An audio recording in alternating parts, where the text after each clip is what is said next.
It's not going to blow it up.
Oh, you almost died, bro. You just found that out.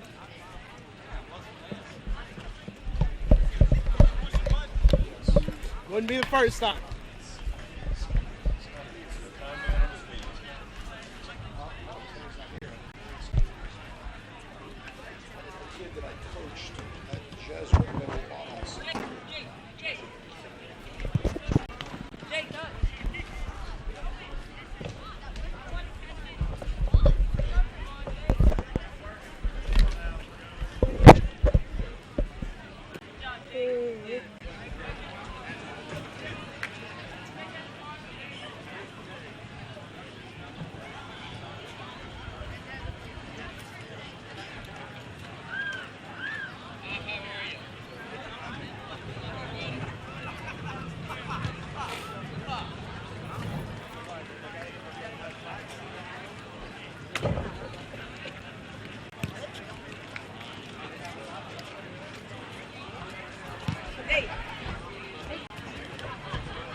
Good evening, football fans.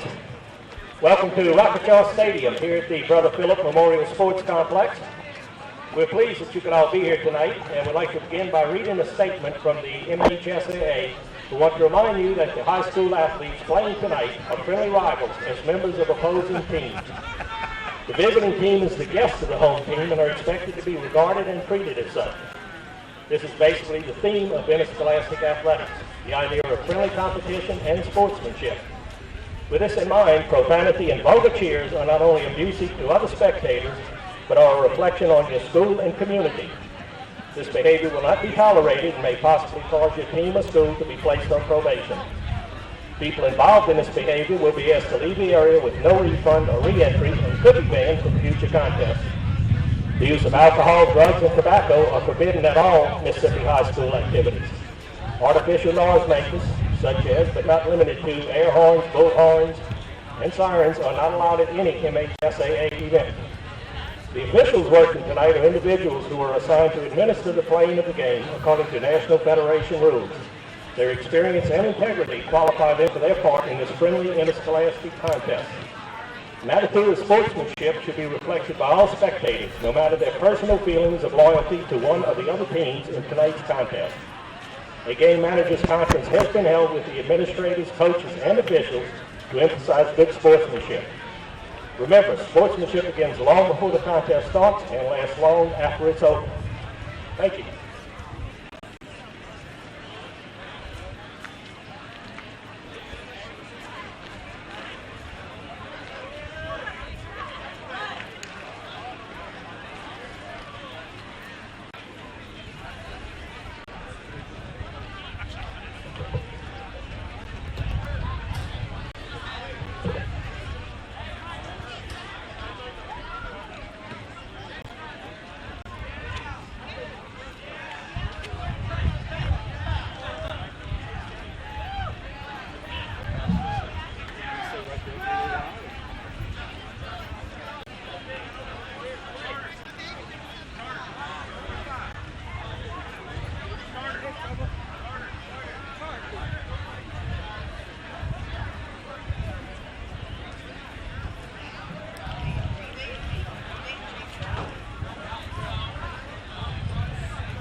I'd like to remind everyone that the concession stand is open, and if you'll notice on the side of the concession stand is a white tent by the light pole. That is for drinks only, so if you're just needing a cold drink, you don't have to stand in line by the food. Thank you.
Ladies and gentlemen, if I could have your attention, please. I'd like to introduce our athletic director, Mr. Stanislaus. He has a short message for you. Good evening. Welcome to this evening's game between the Rock-a-Chaws of St. Stanislaus and the Baltimore Crusaders. We're happy to have everyone here and look forward to an exciting game between two outstanding teams.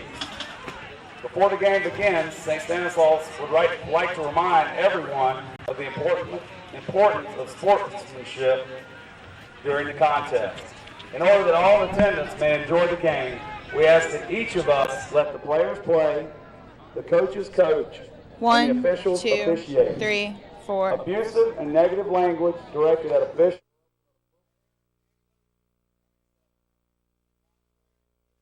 Stanislaus. Let us all keep our cheers positive and respectful. Thank you and enjoy the game.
I'd like to introduce our officials for tonight's contest. The referee is Mr. Frank Simmons, umpire Chris Bagwell, linesman Charles Tuttle, line judge Ken Bond, field judge Kenneth Shelton, back judge Elton Buchanan, on the clock Don Meeker, and on the 45-second clock Tony Keenan.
All right, your captains are meeting at the center of the field.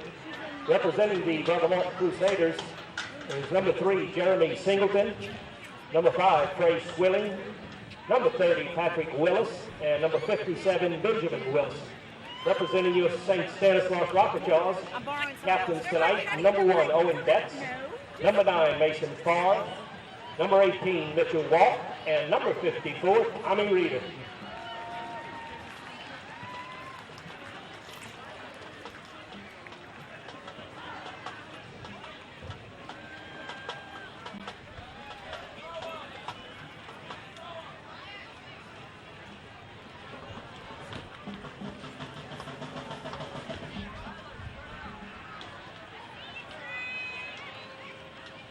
Like Brother Martin has won the toss and elected to defer their decision until the second half. Means they'll be kicking off, and the Rockachaws will open the game with the offense on the field. Yes, college it's a 2. But the colleges haven't gone to the 1 point, but the NFL has gone to the 1 point. Yeah. Not yet. Not yet. Not that I know of. Hey, Lundy, you saw... All right. All right, ladies and gentlemen, I would respectfully ask that you all rise and remove your head covers, please. Draw your attention to the 20-yard line on the scoreboard into the field. You'll see the 4 gentlemen out there. We're going to have a joint prayer led by St. Stanislaus student minister Jared Mummy, and representing the Brother Martin will be DeClin Randolph. So we'll have a joint prayer. Gentlemen.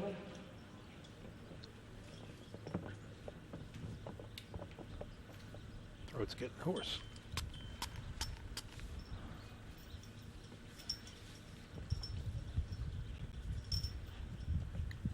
Just got mine leaning back like that. No idea. We're not hearing the portable mic.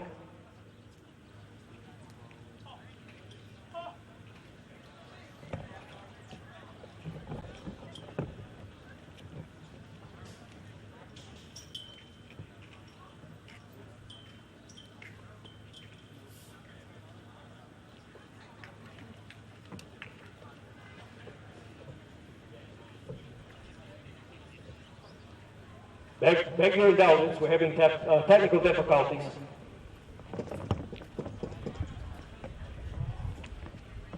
In the name of the Father, and of the Son, and of the Holy Spirit.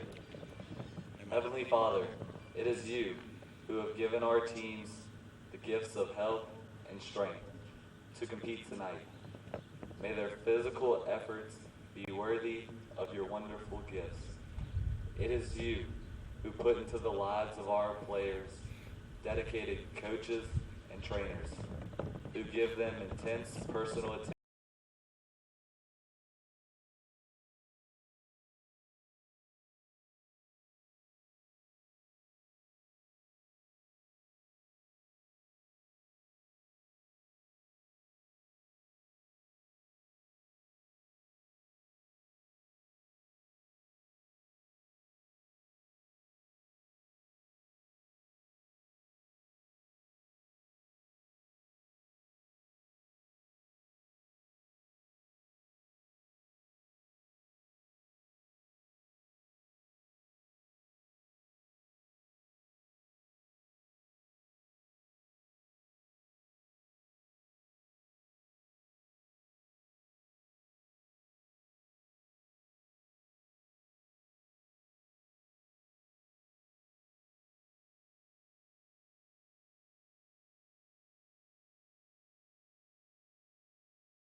Here come the Brother Martin Crusaders in the Battle of Christian Brothers Schools here at St.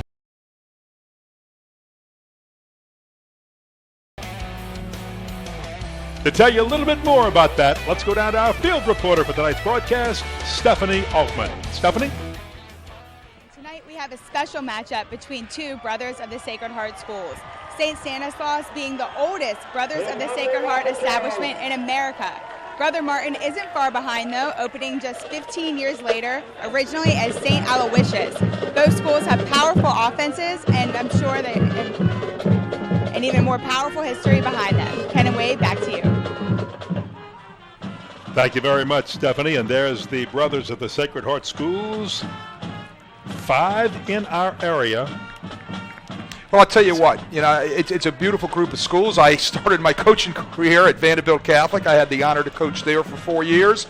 And then I also had a great honor to coach at Brother Martin High School in the city of New Orleans. And the Brothers of the Sacred Heart do not only an excellent job educating young men, but they do a great job spiritually in making sure that the young men are ready to go on in life in pursuit of our Lord. Great weather for football, 74 degrees, a little bit of a chance of rain. We had about 1.5 to 2 inches earlier. The field is a little bit soft, but it drains extremely well. It is a good grass field. Winds, as you see, out of the southwest at only at about 5 miles an hour. Small chance of rain. Sky's looking good right now. I think we're going to have perfect weather for football. Well, I'll tell you what, I was down on the field earlier, Ken, and the field has great traction to it, so I don't think that's going to be a problem unless the skies open up, and hopefully they won't tonight. Well, we're just about set to go. You can see St. Stanislaus dressed in black and red. Brother Martin won the toss, and they have deferred to the second half. They will be kicking off. Owen Betts is back deep to receive, a speedy senior. Does some kicking, plays both ways at times, and is a good, sure-handed receiver.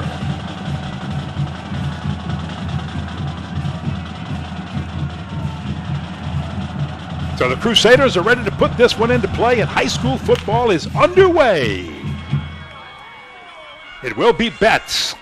Across the 10 with a little bit of running room, had a hole, and the Crusaders closed it quickly as he gets across the 20 out to the 23-yard line. A return of 16 yards, and we are about to see one of the finest quarterbacks in the nation. Miles Brennan, number 12, completed 58% of his passes this year, but he was last year the 4A Player of the Year in the state of Mississippi, having completed 5,797 yards. He can throw it and will throw it on almost every down. They have a running game too, and Brennan on first down goes to the air, and Darius Pittman on the catch, and some positive yards gained.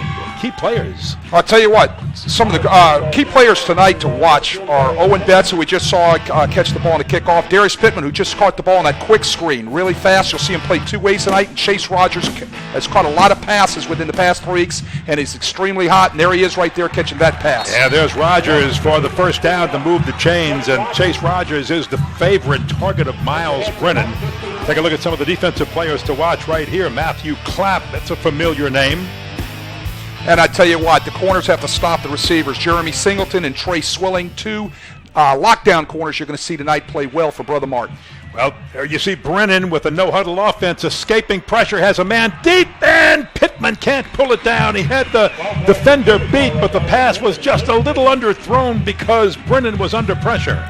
Great recovery right there by number 6, Joseph Blair. He came out of nowhere to make sure he knocked that ball away. He needed to try to get his head around a little bit so he wouldn't get an interference call, and he evaded the interference call with a very great play right there on that deep ball. Last year, Miles Brennan completed 70% of his passes.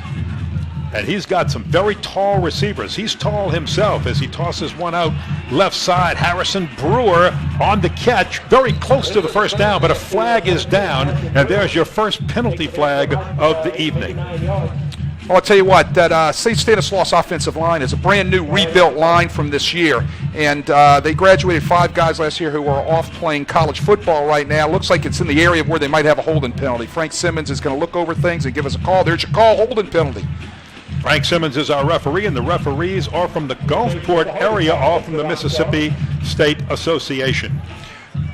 One of the things that you have to be able to look at Brennan is last year's numbers, 70.3 complete average. And I said before the game started, he threw for over 5,000 yards. He was the nation's leader. And he was only a sophomore, Ken. 64 touchdowns. He's being recruited as a junior by so many people. Cal has already made him an offer. Troy, South Alabama, Cincinnati, Kentucky have made offers. And I can't tell you, including LSU, Ole Miss, Mississippi State, how many big power schools are in to try to get him interested in their program as a junior. You see his escapability. Look at that. And he wisely just throws it away as the pressure was finally unloaded. A late flag is thrown. A late flag thrown at the 15-yard line back where Miles Brennan was trotting back to the huddle. Well, I think what you're going to see here is you're going to see intentional grounding, okay? But I tell you what I was impressed with right there was the escapability and the great footwork that you can see by Brennan. And you can see the head football coach there, Coach Condes from St. Stanislaus, arguing his point that there was a receiver in the area. We'll see if they pick the flag up. I kind of doubt it, though. But I tell you what, impressive, as I said, impressive footwork on the part of Miles Brennan right there. So that should be a loss of down in Federation rules where they're going to mark it off from the previous spot. Coach Condes in his fourth year, second year as a head coach, spent 2 years as the offensive coordinator here at St. Stanislaus. But Bill Condes did a great job last year getting the Rock-a-Chaws to the state semifinals of 4A football here in the state of Mississippi. He's really an offensive wizard, understands the throwing game real well, and also uses a lot of option in the run game, which he exploited a lot last year. Maybe we'll see some of that again tonight. But you brought up a good point. Last year, Miles Brennan was quarterbacking behind an all-senior offensive line, 5 starters that had started together for 3 solid years. So they graduate off that senior class, and he's got a brand new group of Jonathan Frederick, Mark Cook, J.D. Luffy, Michael Shara, and Brandon Tardivu.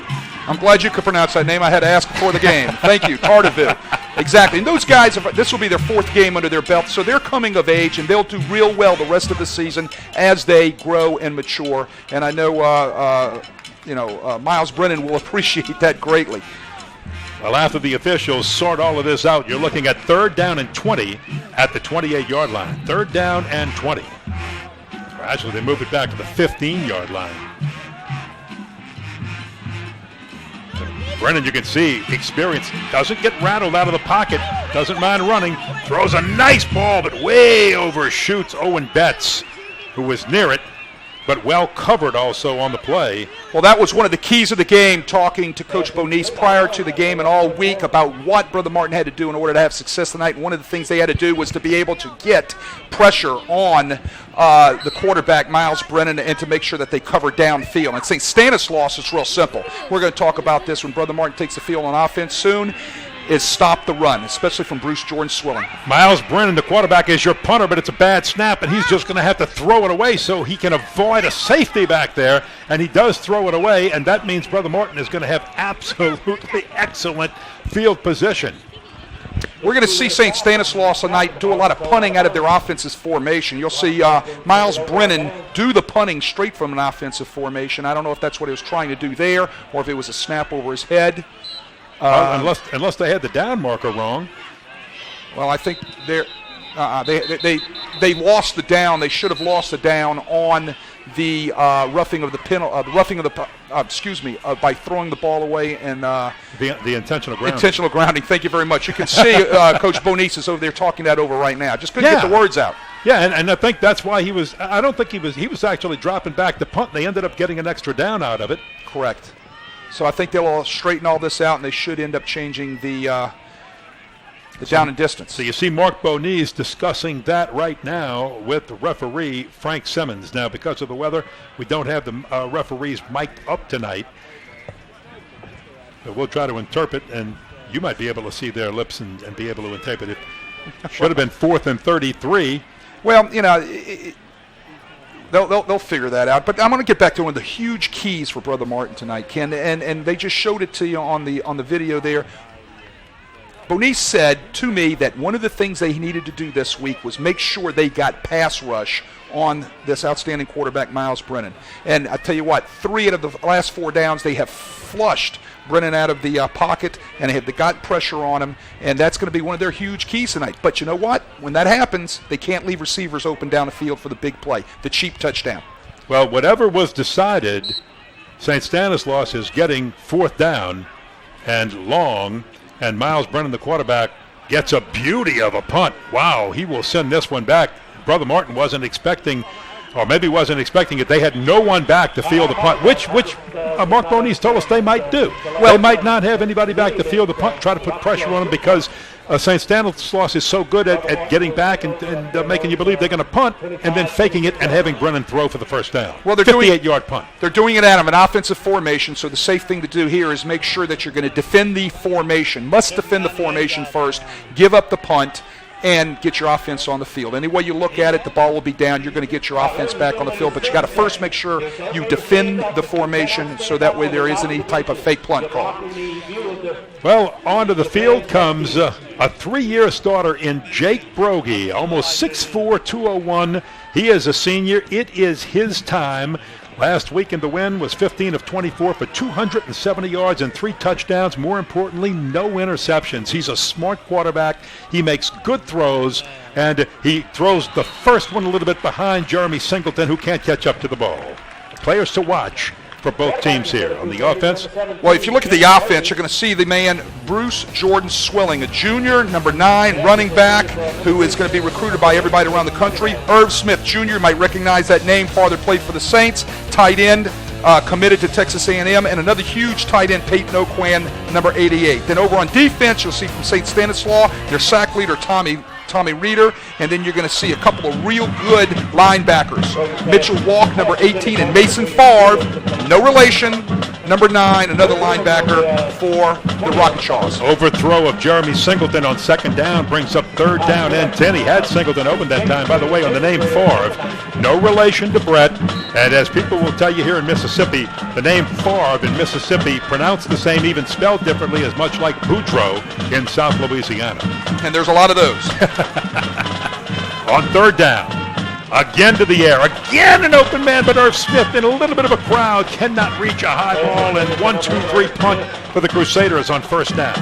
Trying to get their first possession, I'm sorry. Trying to get Irv Smith one-on-one with the safety right there. They kind of spreads Irv Smith out against the formation, which created a one-on-one situation with the safety, and Brogy just overthrew him. Could have been a real big play right there. You'll see it right here. Snap Brogy fakes the run, and right near over his fingers, you'll see Smith just missed the ball. Bailey Nuss is the punter. And if you're a football fan, the word Nuss, the name Nuss, is very important to you because Bobby Nuss was the coach at Chalmette for many, many years. No relation to Bailey Nuss, who gets a nice punt, which will be fielded at the 30-yard line and then returned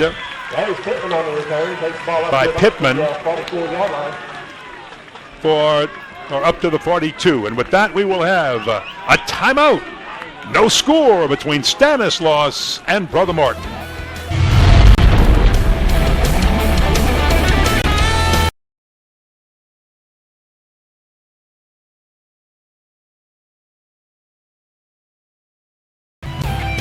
We are back, 1st down for the Rock-a-Chaws, and they will run first time with Cahill Marlowe on a big gain on the right side, and he will move the chains on the first run by the Rock-a-Chaws in this game.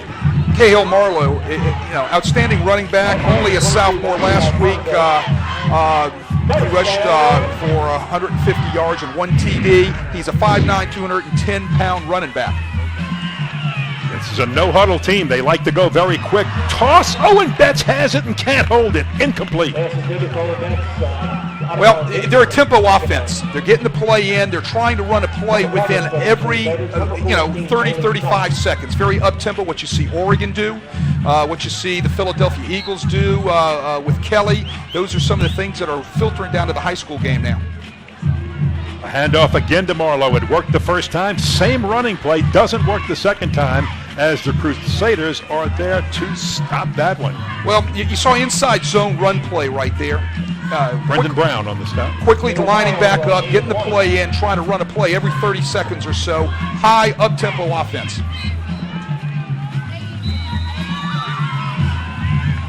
Now we have a whistle. And I'm not sure if someone called timeout. A flag is down, far sideline, the linesman. Illegal procedure. On the offense, someone probably encroached from the offense into the neutral zone. Once again, when you do, stepping in the neutral zone from either side of the ball, they're going to kill the ball and either call it offsides or illegal procedure. This time a little shovel pass forward, and Chase Rogers has it. He's tackled short of the first down. Tell you what, nice little option play. That's the Utah shuffle pass that you saw many years ago at Utah. Here it is right here. They're reading last man on the line of scrimmage. If the last man is up the field, they're going to shuffle the ball under. If the last man is down the line of scrimmage, he's going to option the ball to the back. It's a fourth down play. They need to move the chains. And there is Owen Betts with the catch, the first down, and a little bit more before finally being pulled down on the far side. That receiving core tonight from St. Stanislaus is out without one of their major receivers, a young man named Corman Blanchard, who has been out with a bruised knee. But stepping in to fill the big need for those guys tonight is Betts, Rogers, and then Peyton Pittman, which we're going to talk about here in a minute. It's time Brennan on the move and throws behind the intended receiver. That's again incomplete. And I thought that time Brennan might tuck it under and run. He'd rather throw. Last week, Brennan threw for 313 yards. He's top 300 yards passing in all three games, though St. Stanislaus is only 1-2 on the year. 18 to 36, 313 yards, 3 TDs. But he also gave up 2 interceptions. Brennan hands off to his running back, Marlowe, and Marlowe over the left side is stopped short. Sweep off the left-hand side to Marlowe, still running that up-tempo defense. Let me talk about number 10, Pittman, one of their big receivers right now. You're going to see him play both ways. He's not going to come off the field. He's going to play on defense in the secondary. He's going to be a receiver on offense. He's going to catch kickoffs. He's going to catch punts. This young man is a tremendous athlete, and he's 6'3", 218 pounds. He's a junior. He's also being recruited by everyone around the country. As you can see right there, he's a fine-looking athlete. Nice shot of Darius Pittman right there. There was a flag on the play on the far side, and that penalty is being marked off, and it is a big one. See if we can get our signal here. Holding. Again, a new offensive line. New offensive line, second holding penalty on the night for this rookie offensive line. These are the things that put you behind the sticks, and it keeps you off time. When you're off time and behind the sticks, a type of offense that is tempo like this, it kind of puts a kink in the things that they want to do. 3 receivers, and the pass goes to the side with only 1 receiver, but Darius Pittman can't catch up to that one. And that time, Miles Brennan rushed his throw a little bit. Trying to get the ball out in space to their athlete, Darius Pittman. They're doing it off of the run zone game with the fake to the running back, getting out fast on the quick pass to Pittman. Look at this big, tall quarterback move with the football. He's being chased from behind, and he steps out of bounds on the far side. Thing I like right there, he kept his eyes downfield. Did you see that? Yes. He evades the rush.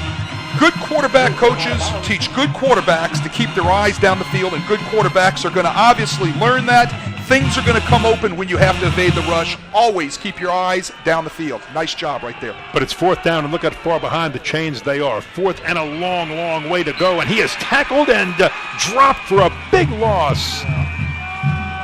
Back at about the 35-yard line, and Brother Martin will take over on downs.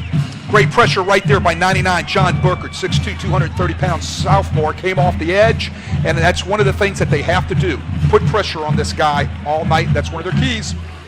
Brother Martin and St. Stanislaus fans, Mellow Mushroom will donate 10% of your order to the school's athletics department through Saturday night. Stop by the Metairie or Covington locations. Tell your server and give back to your school with the best pizza in town. And don't forget to stay mellow. Mellow Mushroom. Brother Martin has their second possession with the football. 7:10 to play here in the first quarter. Martin, who passed on all 3 downs on their first possession, will hand it off and give it to Bruce Jordan Swilling. And look at Bruce Jordan go, but a flag is down. This one might be coming back. We see Bruce Jordan bust one on the first down of their second possession with the football. But let's see if the call goes against the Crusaders. Holding. Well, that's going to negate big runs all the time. Let's take a look. You're going to see down block by the fullback, wrap around by the backside guard. It's all plugged up. Swilling bounces to the outside, and right off the edge you saw a holding penalty. They caught it. It's 10 yards from the spot of the foul. What a great talent Bruce Jordan Swilling is. Last week, he had 24 attempts for 214 yards and 4 touchdowns. We talked about that in our pregame show. Everybody in the country is recruiting this young man. He is a fine athlete. He's been playing now for 3 years. And as a matter of fact, the LHSAA just granted him another year of eligibility through a hardship. Exactly correct. So he's got a senior year to play, and already LSU and many big schools have him targeted. They want him. They know what he can do. He's got the football again, looking for a little room on the inside. Well, Speaking of inside, outside, this is the field, and we'll get into this a little bit later, but this is where Mr. Inside ran the football many years ago. We'll talk about that later. None other than Doc Blanchard. Right. Well, one of the keys tonight that Stanislaus said they had to do was be able to stop the run and force Brogy to have to throw the ball. And, that is one of their huge keys, so they're going to end up being an 8-man, 9-man fronts to do this. Second down and 10 on the fingertips of Singleton, but just a little bit behind him, and he can't hold it again.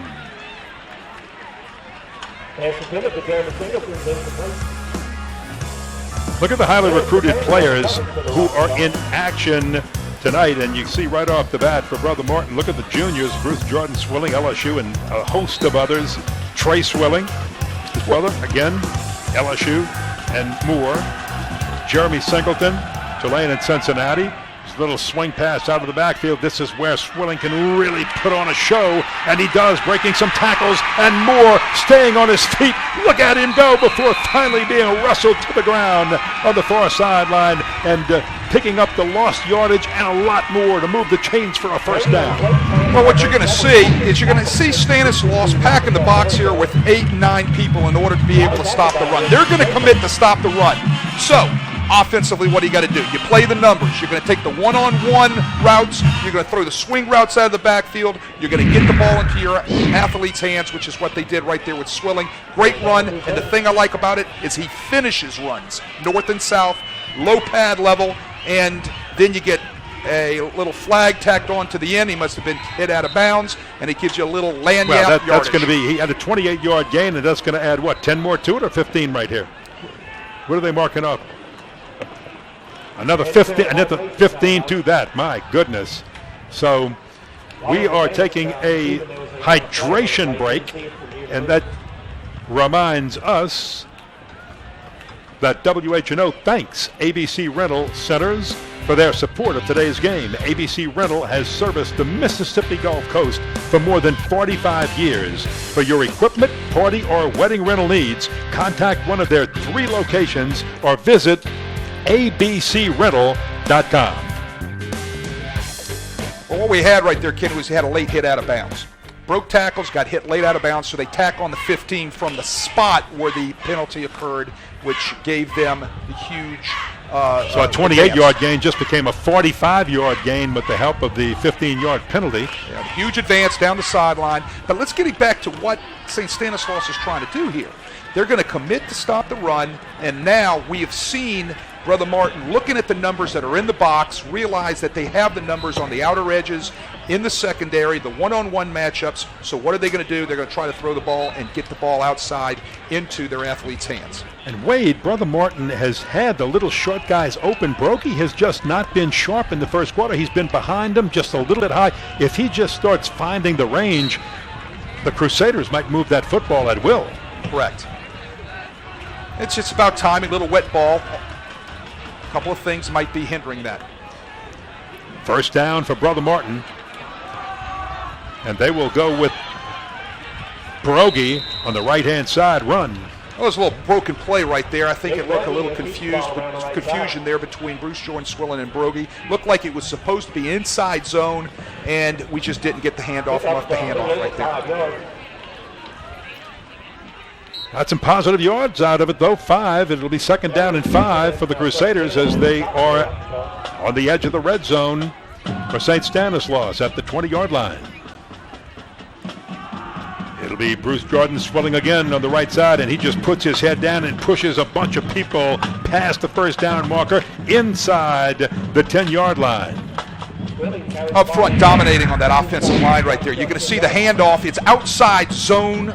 People might call it zone sweep, but every offensive lineman up front is taking nice big steps, trying to wall off everything they can and get up to the second level, which are the linebackers, and they get the ball to Swilling right off the edge on the zone, outside zone sweep. And just think again, as we just said, this young man, Bruce Jordan Swilling, only a junior now, and look at this, just a waltz right into the end zone for the touchdown for Bruce Jordan Swilling. Made that look real easy. Excellent blocking by Brother Martin, and we have the first touchdown of the evening by Bruce Jordan Swilling, a 20-yard run for the score. You can see the down block and the kick out. That is commonly known as power O. Kick out at the point of attack, double team at the point of attack, backside guard wraps up in to pick up the scraping linebacker. No one there, walk into the end zone, touchdown, Crusaders.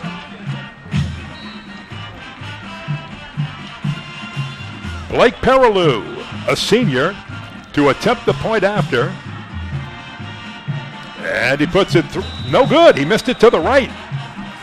Goodness, from here, in our angle, it looked like it went through, but he just missed it over that right upright. So it's 6-0. Brother Martin with the early lead.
SportsNola.com has live prep football as Rummel and Covington face off at Joe Yenny Stadium. Watch it live on SportsNola Saturday night at 7. And Brother Martin with a 6-0 lead sends one deep over the head of Owen Betts. And the ball will come out as some of the players mix it up a little bit. Tempers flaring early. They come off of that, and a 6-play, 67-yard drive in which Bruce Jordan Swilling had 57. All but 10 of those yards belonged to him. 2 minutes and 8 seconds off the clock, and if that's a sign of things to come, Wade Kaiser, St. Stanislaus Rock-a-Chaws are going to have a battle stopping, but we said this might be more explosive. This is an offensive battle, or at least we're expecting one more so than a defensive battle tonight. Well, I mean, they controlled things up front on that drive. They took control of the line of scrimmage, and that's what they like to do when they get their running game going. And if they take control of that line of scrimmage this early, it could be a long night. Cahill Marlowe on a short gain on first down, and this is back to the air. Look out, there's Chase Rogers, and he'll move the chains. Good hands. Again, the favorite target of Miles Brennan, the quarterback. And that's one thing St. Stanislaus can do. Again, no huddle, fast pace. They can move this football down the field quickly. A 15-yard catch and run. But you also saw there was a missed tackle. But I tell you what, this This Chase Rogers. Swing pass out to Brewer. Brewer coming around the right side has some positive yardage before being bumped out of bounds. This Chase Rogers, as I was saying, 20 receptions last year, 365 yards, 4 TDs on the year. He already holds an offer from the University of California. California getting down into Mississippi, aren't they? Down here recruiting a lot of players. But he's 6'3", 238 pounds. He's a nice-looking athlete. Took a lot of big colleges the time to figure it out. Look at Marlowe. Look out. One man to beat. This is a foot race. Marlowe turns on the speed. He is gone into the end zone. And we have a tie ball game as St. Stanislaus scores when Cahill Marlowe runs 59 yards for the touchdown. Big play, inside zone, got everything blocked off and sealed off, and he hit the seam and outran the safety. He turned on the wheels with about 20 yards from the end zone, and he just ran away from everybody. Well, St. Stanislaus with an extra point here can take the lead in this one. Mason Barb. Wait a minute. Stop everything. We have a flag down.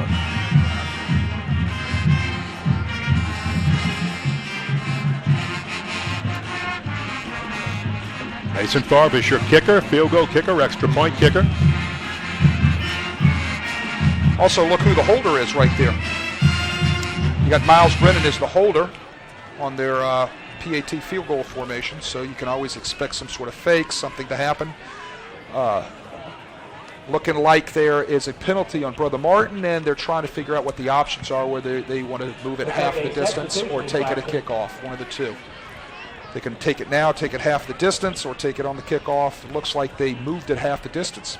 Coach, where did you like to take it? On the kickoff, if at all possible? I used to like to take it on the kickoff. I always felt like a half a yard closer on a PAT kick didn't make much difference for a pretty good kicker. And I was always blessed to have some pretty good kickers. You always had good kickers. Mason Favre converts the point after, and it is a 7-6 ball game. St. Stanislaus with the lead over Brother Morton. A 4-play, 80-yard drive, 53 seconds is all it took for Marlowe to do this right here with the long run of 62 yards on the drive, 59 on the run. And Marlowe got the other 3, so he had all 62 yards on that drive. Well, a lot of missed tackles right there, Ken. I saw missed tackle by number 7, Anderson. I saw missed tackle by the safety, Nuss, number 14. Got to tackle. Got to make sure that you first stop the run, even though they can throw the ball real well. What's getting to you now is the little up-tempo game. Yeah. You know, every 30 seconds they're popping off a play. Inside zone, outside zone, and then, of course, the throwing game. It really gasses your guys. You can't substitute. You can't get people in and off the field on defense, so you're going to have to stay on the field. It will have a tendency to get you gassed. You get blocked. You don't tackle. Results. Long yards plays, touchdowns.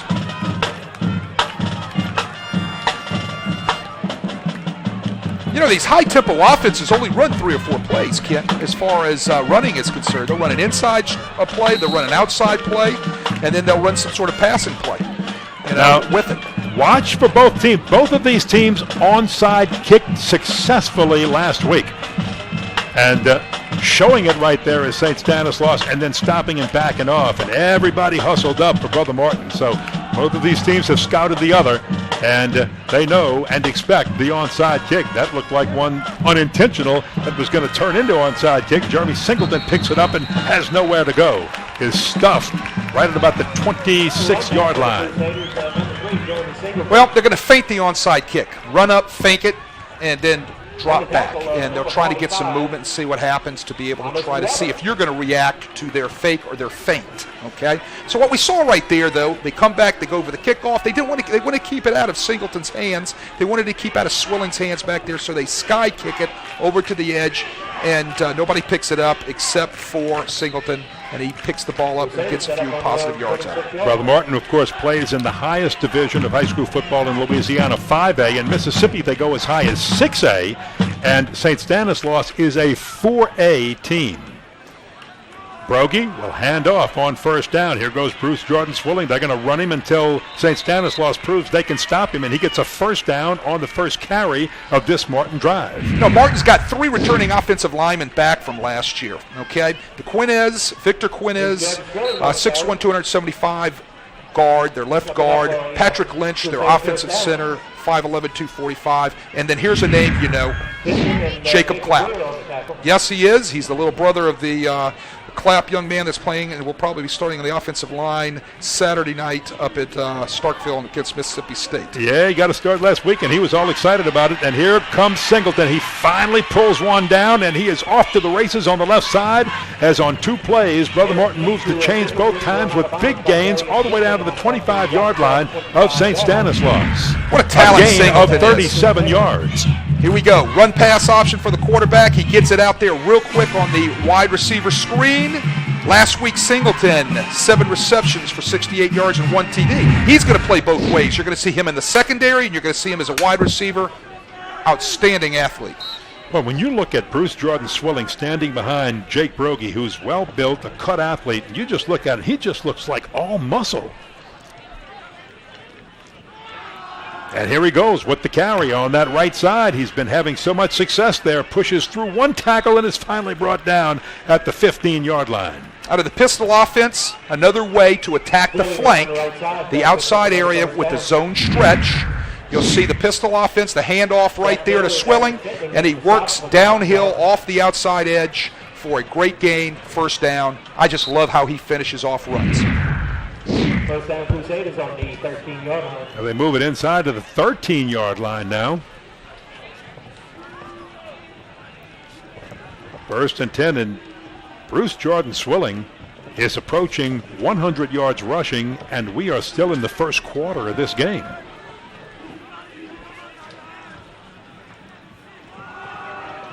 And here's a little delay. Bruce Jordan Swilling takes a bunch of Rock-a-Chaws with him into the end zone for the touchdown. That'll be a 13-yard touchdown play, but a flag is down, so let's see if it stands.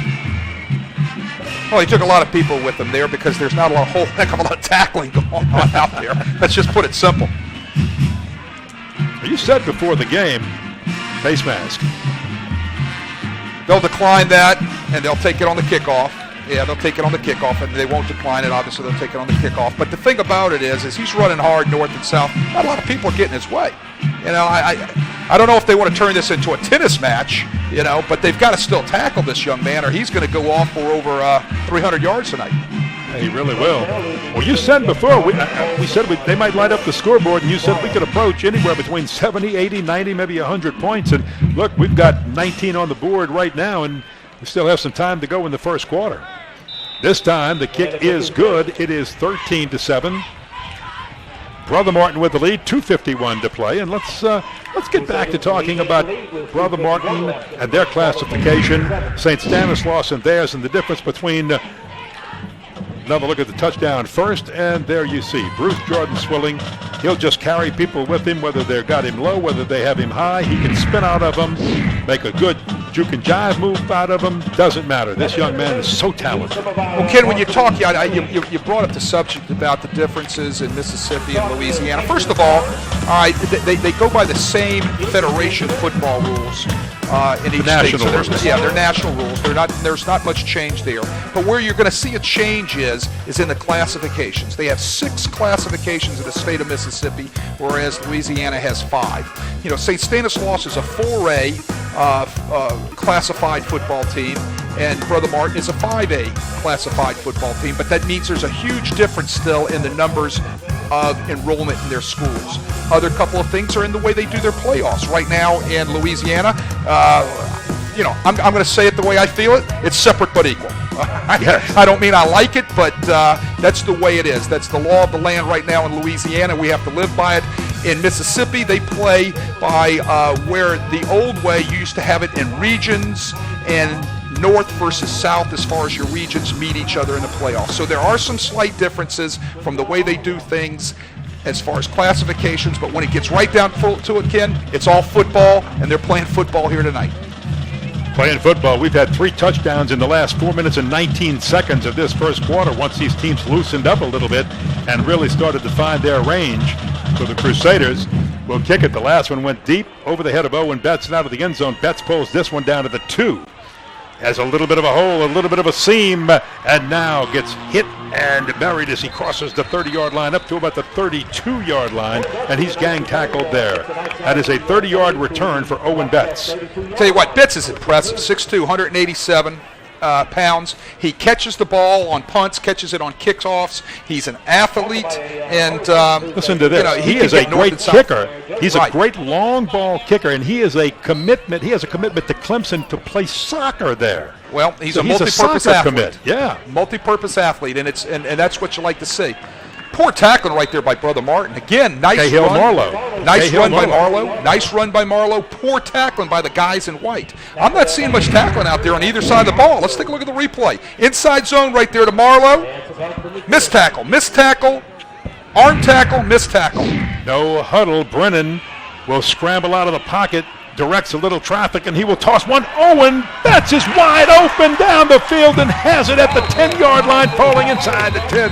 My goodness, he got behind somebody for a 50-yard gain on that one. He just beat Bailey Nuss. Well, we got a flag on the play. It's going to probably be nullified. But I tell you what, once again, key to the game. Here's our call right here by our official. Third holding penalty of the night on a young offensive line from St. Stanislaus. But here, going back to the keys of the game, pressure for Brother Martin and not giving up the cheap play. Right there, that was the cheap play where they flushed the quarterback. You can see Brennan gets flushed off the run fake. Great pressure, looks downfield, keeps his eyes downfield, and here is Betts behind somebody for the cheap play.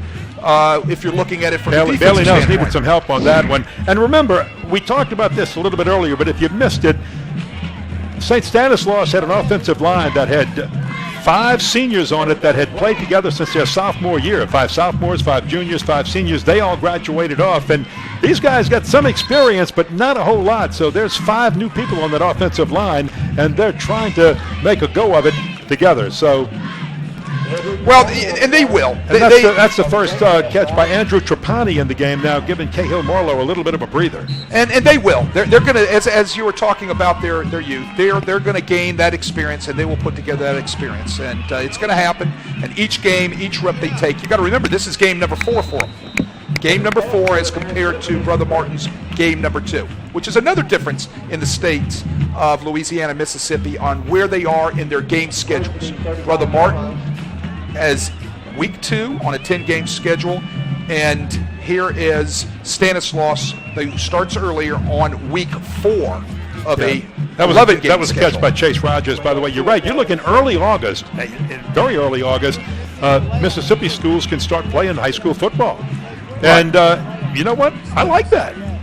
It's a little hot, but a little hotter in August to get that many games in, but not bad. Here comes Brennan.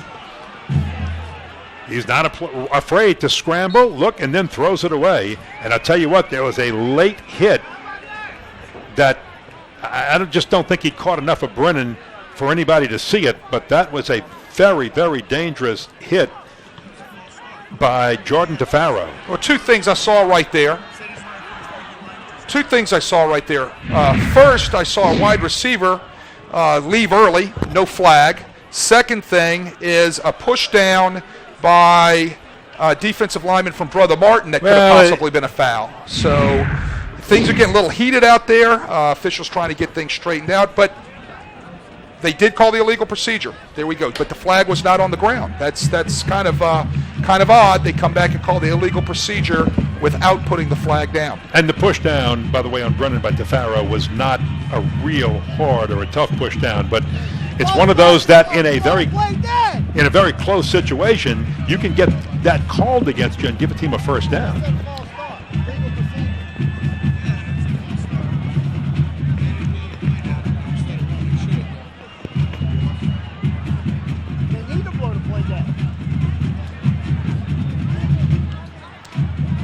That was a false start on the offense. That penalty declined. Well, little confusion. They're looking at what they're doing right now, and I'm also kind of confused on what's taking place right now. I don't know if they lost track of the downs, Ken, what actually took place. They called a penalty without a flag on the field.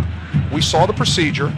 They're now giving the ball to Brother Martin without any explanation. We don't have a mic on our head official tonight, so let's stay here and see what's going to go on. This is going to be interesting to see what they did. You know what? They lost track of the downs. They didn't give him a down over on the holding penalty. On that holding penalty, they were supposed to get a down over, and they did not give him the down back. They didn't change the down marker on the other side. That could be it. So there's a possibility there's an issue with the downs. Coach Conadise wants to make sure he gets his say in with the officials, and I'm sure Coach Bonise is going to get his say in with the officials. Well, right now, Coach Bonise is pretty happy because his team has got the football. What you're going to hear, yeah, he wasn't earlier when he thought it was supposed to be fourth down. It wasn't. He wasn't too happy. Right now, Coach Bill Conadise of St. Stanislaus is saying, hold it. Well, we need one more down. This reminds me of the old show I Love Lucy. You have some splaining to do, Lucy. Well, I'll tell you what, there's some splaining going on right now. Let's try to figure this one out. I think we've got it figured out. It just don't. Yeah. How are they going to decide? Coach Conadise, you can see him right there. He is lobbying hard for his case. I can tell you that.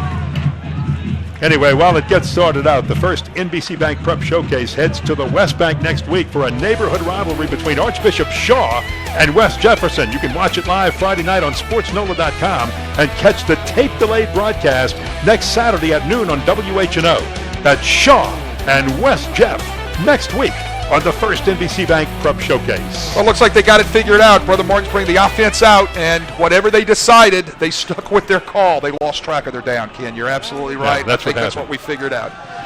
So it's first down, Brother Martin at the 36-yard line of St. Stanislaus. And guess what? Just give it to the horse, and he's going to just run it till somebody can stop him. Bruce Jordan Swilling. And he is down to the 30-yard line, so that's a gain of about 6 yards there. Of course, if the name Swilling sounds familiar, he is the adopted son of Pat Swilling, and very proud of that. And he is living up to the Swilling name.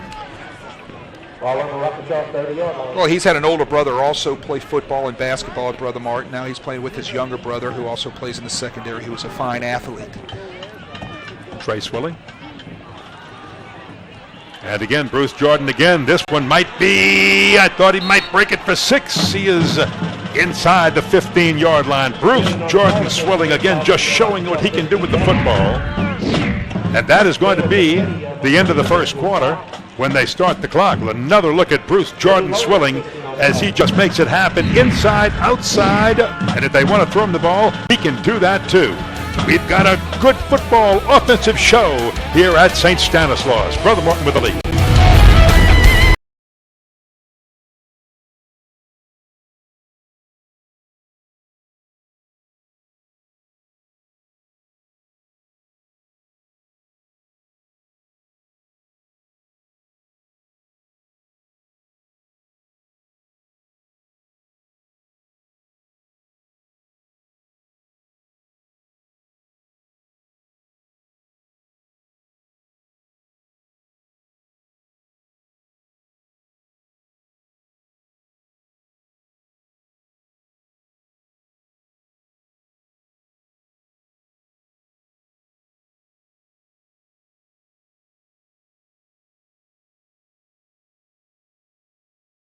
Today's game is presented by First NBC Bank, providing real customer service and relationship banking now with 35 locations throughout Southeast Louisiana and the Florida Panhandle. First NBC Bank, member FDIC.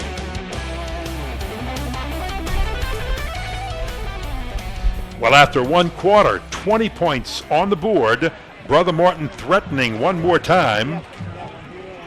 And Bruce Jordan Swilling unstoppable. Rockachaw! And he is in there next to your 3-year starter at quarterback, Jake Brogy. And Brogy, taking his time, will give to Bruce Jordan Swilling again. And this time, the Rock-a-Chaws stack him up. Well, Stanislaus is stacking the line with 9 people playing man on the perimeter on all receivers. If you saw the motion that time coming across, you saw the corner running with the number 1 receiver who was running across the formation. Signified that they're in man coverage. They run the inside zone. It gets stacked up. They just couldn't get to the linebackers. Too many people in the box to block. Lost the yard on that one. Second down, 11. Rogie a little trouble with the snap, but holds it enough to give it to Bruce Jordan Swilling, who takes it up the middle, and Bruce Jordan Swilling is very close, just misses the end zone. He is down at about the 1-yard line. There was the power O again. This time they ran the power O to the right-hand side. Good kick out block by fullback, wrap around by the guard. Big hole for Swilling. Bruce Jordan Swilling, will he be allowed to finish it off and get this one into the end zone again? Oh, bad snap. Brogy picks it up. Brogy will scramble around. Can he get to the end zone? He's caught from behind and thrown for a loss. That will hurt a drive. Ball snapped at the quarterback's feet as far as that is concerned. Great job by Joe Reeder right there, getting in there and finally pulling Brogy down. But I mean, that's going to stop. That's going to stop your drive right there. You got to have the snap when you're in gun. Got to have the snap when you're in gun. You know what's amazing to me? You don't see much of it anymore. You don't see quarterbacks taking snaps underneath the center. They go to college and they're called to do that, and you don't see them where they can get under there and take a snap. Second down goal. And you don't see it in the NFL either, for that matter of fact. I was watching a college game. I was watching a college game the other day, and quarterback hasn't taken a snap underneath center all night. He's got to go up and take a quarterback sneak out of the back of out of his end zone and almost fumble the ball. That I've always believed, even if you are a gun team, a spread gun team, a pistol team, whatever you want to do, you got to learn still how to take a snap from underneath the center. Monday on WHNO Sports, it is Sports NOLA TV. Hall of Famer Ricky Jackson, Brian Ellie Walsh, and host Ken Trahan break down the Saints season opener. They'll take a look at college. They'll take a look at prep action, too. That's Sports NOLA TV each Monday at 6 right here on WHNO TV 20. Go Rock! You know, I know you hear me harp a lot of times. I get on here and I harp about fundamentals. But at this level, that's one of the most important things that you have to teach. And that really kind of gets in my craw when you can't get the snap back in a gun and the quarterback doesn't get under and take a snap underneath center. It's just one of those things I think is just vitally important at this level of the game. Or any level of the game, for that matter. Well, here it is, and again, they go to the big guy, and they just give it to Bruce Jordan Swilling, and he takes it all the way down to the 2-yard line. Tell you what, this offensive line of Brother Martin is just tearing things up front against the 8- and 9-man front of Stanislaus. Bruce Jordan Swilling pushes through into the end zone. Touchdown, Brother Martin. Ran the same play, back-to-back right there. Power O to their right-hand side, running behind Runnels and Clapp with a wraparound by the guard. Quinez up into the hole, and he walks into the end zone.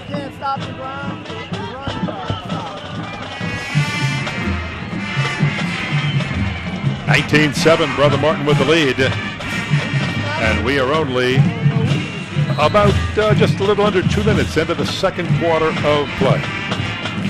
Blake Perilou had to attempt the point after. Missed the first one off to the right just a little bit. That one just made it inside the right upright. 20-7, and here is Bruce Jordan Swilling's second touchdown of the evening. Just power football right up the middle for the score.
All right, Brother Martin comfortably in front, 20-7, as Blake Perilou gets set to kick off for the Crusaders. And this one goes to Owen Betts on the far side. Betts with a little bit of running room, building up ahead of steam, spins off a tackler, and is finally brought down. Owen Betts on the return. 27-yard return by Owen Betts. WHNO thanks ABC Rental Centers for their support of today's game. ABC Rental has serviced the Mississippi Gulf Coast for more than 45 years. For your equipment, party, or wedding rental needs, contact one of their 3 locations or visit abcrental.com. Miles Brennan, escaping the pressure that Brother Martin is trying to bring, has a man, and that's Chase Rogers shaking off one man, directing a little bit of traffic. Chase Rogers running down the sideline, escaping 2 more tacklers into the end zone for a touchdown, a 72-yard touchdown by Chase Rogers, and what a run. He broke about 4 tackles all the way down the field, and he looked a little bit like Doc Blanchard, who played on this field back a long time ago, who we're going to talk about later on in this broadcast. But my goodness, Chase Rogers did it all. What a ball. What a ball thrown by Miles Brennan. On point, great release while on the run, evading the rush, stepping up into the pocket, eyes down the field. Hits Rogers on the run for that particular touchdown. What I tell you what, great talent this guy, Miles Brennan is. He is something. Chase Rogers also only a junior, and guess what? Cal has also offered him. They're not just recruiting, they've offered him as juniors. He and quarterback Miles Brennan, they want them both. The extra point is up and good. We've got a 20-14 ball game. Look at this, Wade. Brennan steps up in the hole, evades the rush, looks downfield. Here comes the crossing route, or the deep drag by Rogers, and he just outruns everybody. That's 2. That's 3. Next and he missed broke tackle. one earlier, so wow, what a run by Chase, catch and run by Chase Rogers. Big plays. Brother Martin cannot give up the big play. That's one of the keys I talked about prior to the game.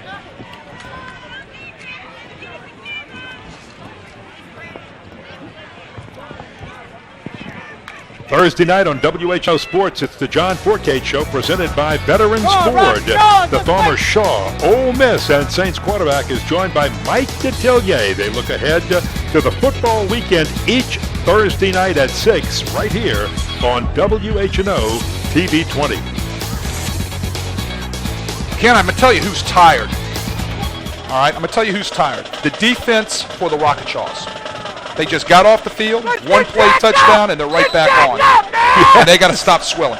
And they got to stop Swilling. That's the key sentence in that statement. They've got to stop Swilling. Singleton on the far side has a little room to build up ahead of steam, and Seam, he hits it and is finally pulled down as he crosses the 30 and gets up to about the 32-yard line. Well, you got to remember, the Rock-a-Chaws are an up-tempo offense, so they're getting a play in, running it about every 30 to 35 seconds. So, boom, they score on the first one. Just about to drink a cup of Gatorade was the defense. Guess what? They didn't get any. They're right back on now. Didn't even get to sit on the bench for a few Didn't get minutes to to sit on the catch their bench. breath.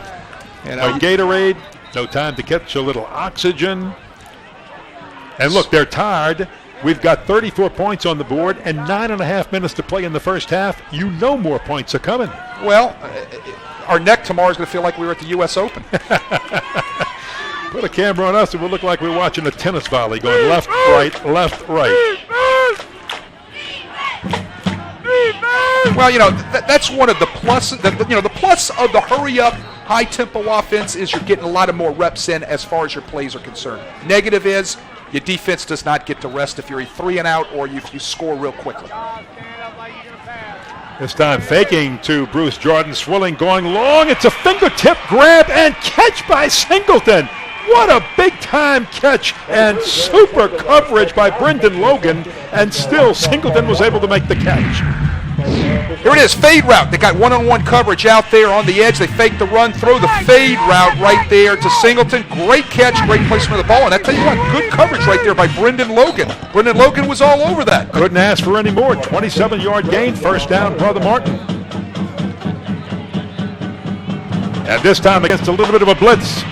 Bruce Jordan Swilling's got a wide open hole, and the blitz was coming. Nobody was back there to stop him, and he goes all the way for the touchdown. Caught him in a blitz. Jordan Swilling again. Caught him in a blitz, but the second thing they caught him again in was man coverage. Yep. Once you pop that thing in a secondary, there's no free safety right there in the center of the field to be able to run anything down. So he pops it in the secondary, and there was nobody catching him. Bruce Jordan Swilling, my goodness, another score on the board. And this time,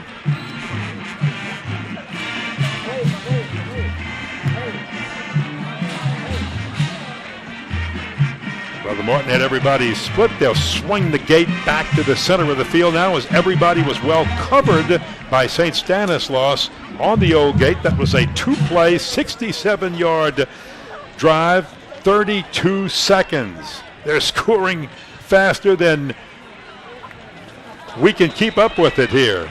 It just gets over the crossbar, but it does, and it's 27-14.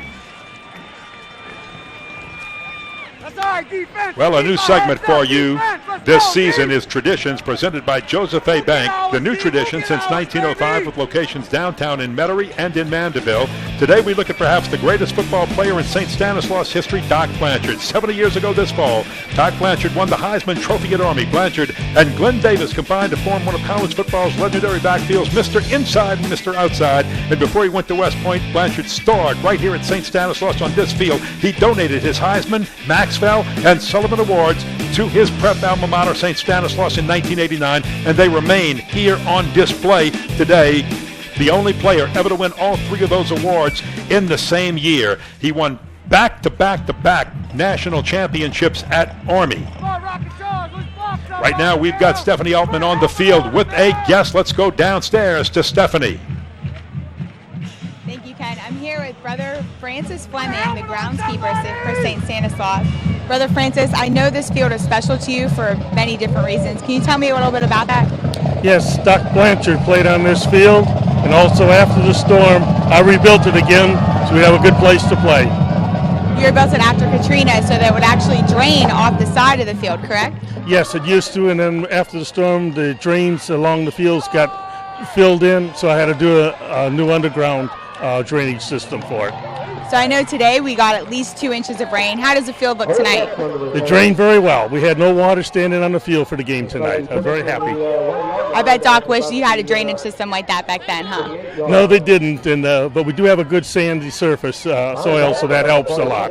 Yeah. Well, thank you very much, Brother Francis. Ken and Wade, back to you. Thank you, Stephanie, and thank you, Brother Francis Fleming. And boy, I tell you what, he did a great job with this field because they had almost 2 inches of rain today, and it is just a little bit soft. There's no standing water. You almost don't even know that it was rain and not sprinklers that were on. Chase Rogers with the catch. And I got to tell you, Doc Blanchard on this very field, they didn't move it, they didn't rebuild. This is the field Doc Blanchard ran on. He was such a great player at Army. He was the Mr. Inside. Glenn Davis was the Mr. Outside. But after they routed Notre Dame 59-0 one year, and I'll tell you right after Marlowe makes this run, he is brought down for a short gain. Notre Dame coach Ed McGeever went into the press room and told the writers, he said, "Gentlemen, I've just seen Superman play football, and he's wearing number 35 for Army. His name is not Clark Kent, it's Doc Blanchard."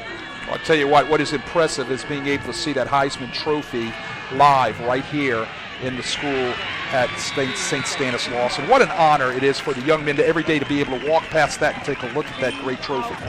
The only prep school in Mississippi to produce a Heisman winner, St. Stanislaus. Well, a lot of tradition right here on the Bay. You know, it's been wiped out a couple times with a couple of hurricanes, rebuilt. The Brothers of the Sacred Heart do a great job, as I said, educating young man. This is a fourth down play. Education.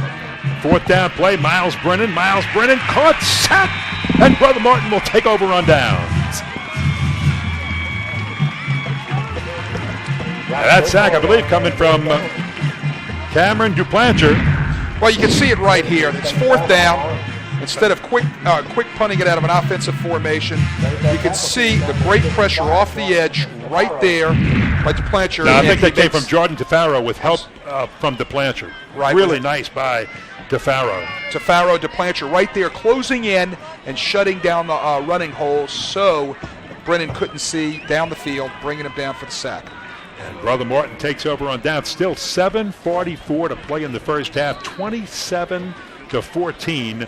Brother Martin has the lead, and if you like offensive football, as we told you in the open, Wade said, get set, because this is going to be an offensive fireworks display, and we have not been disappointed by that. So Pregame ready to go on first down for Brother Martin, who takes over on downs.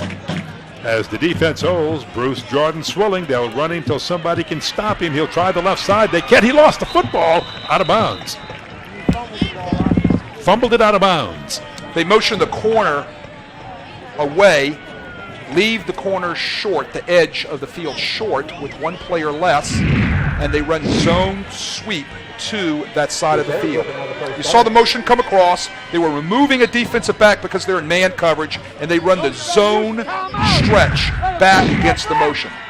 Fumbles the ball out of bounds. Bruce Jordan Swilling again, just cutting back inside, upended with a nice tackle. My goodness. Saving tackle right there by 95.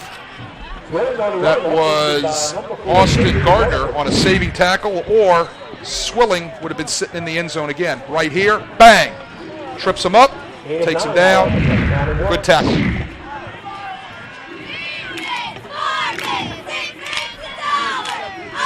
In 17 minutes of football for Bruce Jordan Swilling, 16 rushes, 172 yards, 3 touchdowns, and he's got a 28-yard reception. Make it 4 touchdowns. There's Bruce Jordan Swilling into the end zone again. Unstoppable tonight. Ken, St. Stanislaus has committed to playing man football all over the field and putting as many people in the box as they can. So that time, Brother Martin just moves the secondary out of the way by putting 3 wide receivers out in a wide trips formation, takes 3 completely out of the box, leaves the rest of the defense in there. They get one-on-one blocks, nobody in the secondary to stop him, and he walks into the end zone. Perilou again. And this one's blocked, picked up.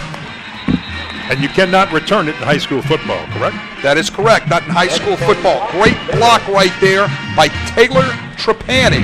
Comes off the edge, you'll see it right here. Oh, no, you got the touchdown here. Here's the touchdown. I think that's the 4th of the night for Mr. Swilling. Walks in untouched. The difference is in college football, you could have returned that for a 2-point play. Correct, that is the difference. In Federation rules in high school, once the ball is kicked on a point after touchdown, it is a dead ball if it is blocked. Great block right there by Tyler Trapani, coming off of the Brother Martin left edge and making the block. If you're interested in purchasing a DVD copy of today's game, send an email to prep@sportsnola.com or call our offices at 504-681-0120 during normal business hours. You will receive a reply with more information on purchasing the DVDs. If you like offensive football, you're going to want to purchase a DVD of this football game. 33-14. My goodness. I just saw them roll the oxygen down to the bench for the St. Stanislaus defense there. Those guys are, I'm sure, are gassed. Yeah, they're bringing some up here for the scoreboard operator, too. He's gassed, just changing the score and moving the clock. A 3-play, 34-yard drive took 56 seconds. Swilling on the drive, 3 rushes, 34 yards, and the touchdown. So Perilou will send it on its way with 6 minutes and 48 seconds still to play before halftime. Look for more points to go on the board. This time Darius Pittman on the return. Breaks 1 tackle, 2, and is looking for more room but can't find it. Darius Pittman, a 6'3 junior. And again, one thing that makes Miles Brennan so effective, he's got a big receiving corps. Betts is 6'2", Pittman's 6'3". You're not hearing Corbin Blanchard's name. He's 6'3". He's a junior. He's got a strained knee. The good news for St. Stanislaus is they expect him back, if not next week, the week after. He'll be ready for their district play, which is very, very important. Here goes Morlow on an outside run. Cutting it back to the inside. Brother Martin stuffs it. Great pursuit right there. Number 97, Matthew Clapp. Yes, another clap. This one's on defense. Got help from Blair Joseph. And there's Blair Joseph coming over there to clean him up also. Great inside-out pursuit. You're seeing Brother Martin playing their three-man defensive front where they're playing a lot of zone coverage.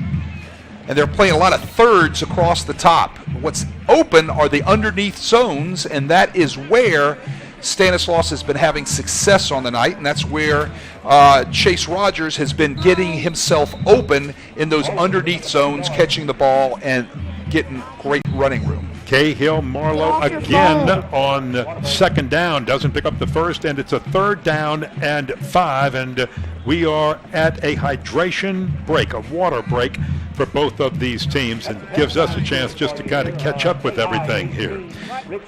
We will take a break. We'll take a break with them because we need some water. And we'll take that break in an offensive thriller with Brother Martin in the lead comfortably.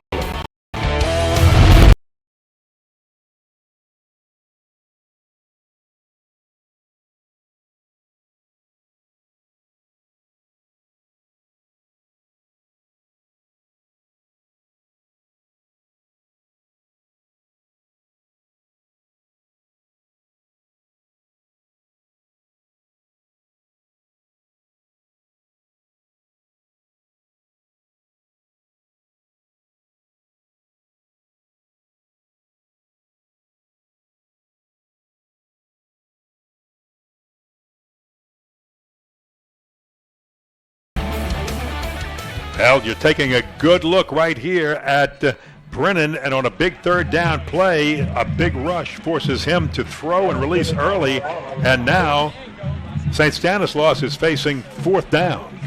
Trying to set up a screen right there. He just overthrew him a little bit. I think he saw the coverage was out there, and he actually threw that away to set up the 4th down. And your quarterback, Miles Brennan, is also your punter. Big rush, because he punts very close to the line of scrimmage, but he's got a great leg, and look at that. Gets a great St. Stanislaus roll, hit at the 30, and roll down to the 20-yard line of Brother Martin, and that's where the Crusaders will take it over 1st down and 10, leading 33-14 with 5:41 to play in the first half. Well, if you look at that punt formation, it isn't a punt formation. It's an offensive formation. Just punt for a like a quick hit. 52-yard punt right there. And what ends up taking place is you've got to defend the offensive formation. So Brother Martin has taken the attitude, well, we're just going to defend the formation, make sure we don't give up some sort of cheap 1st down. Just let them punt the ball, let the ball roll. And it's very effective, extremely effective tactic for the Rock-a-Chaws. And it's, 52-yard punt. He's got a nice leg. Ball rolls a little bit extra. And I tell you what, it switches the field real quick. He's punted twice, and when you've got a quarterback like Miles Brennan who can also give you 50-plus yards in high school on a punt, you can let him punt out of that formation because he can throw it any time, but you turn around, you give it to Bruce Jordan Swilling, and look out. Here he goes. This is going to be an 80-yard touchdown run by Bruce Jordan Swilling, who's piling up unbelievable numbers tonight. Bruce Jordan Swilling on a 1-play, his 5th touchdown of the night. Unbelievable to watch this young man do what he can do on the field of play. Well, counter tray, Ken. Pull the guard, kick out the force, take the backside tackle, wrap him up in the hole, and seal any linebacker that's there, and he goes 80 yards untouched. 39-14. They're now rolling the oxygen over to Brother Martin's side, and I think they're going to let Bruce George Swilling suck down some oxygen because I think he's gassed. He reached the 100-yard mark so early in this game, and I believe he's over 200 now. So got to look down and see what Tommy Cooper, our statistician, says.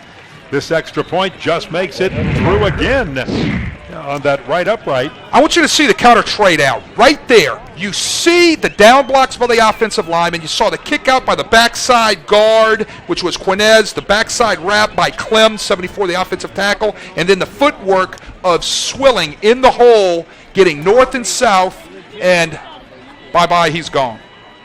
80 yards for the score, a 1-play drive, and he's just unstoppable. Tell you what, I love talking about those offensive linemen.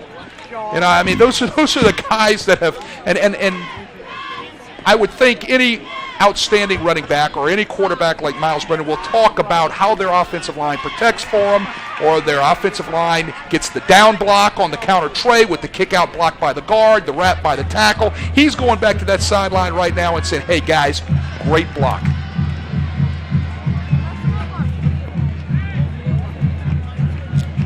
Now, Brother Martin comfortably in control. Can Stanislaus, with that high-powered offense they have, can they put some points on the board and just continue to light up the scoreboard as we were expecting them to do?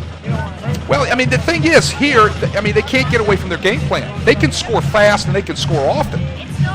I mean, you know, they've done it on one play. You've got great receivers. You've got a great quarterback. They can score in a flash. So they need to stay with their game plan and just keep pressing and doing what they need to do. This will be Owen Betts.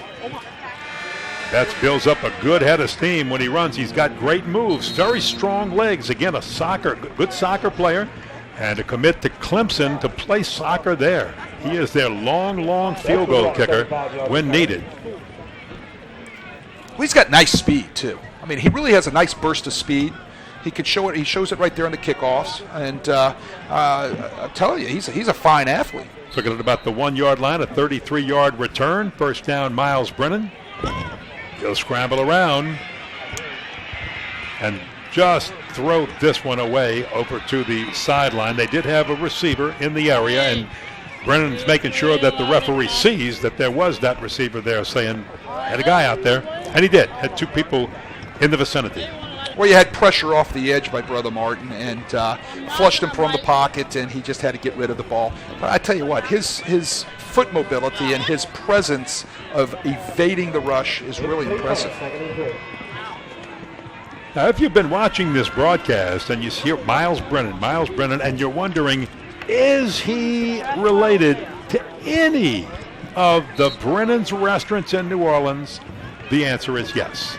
He is the great-grandson of Owen Brennan. Brennan's Mr. B's, Commander's Palace, and the like.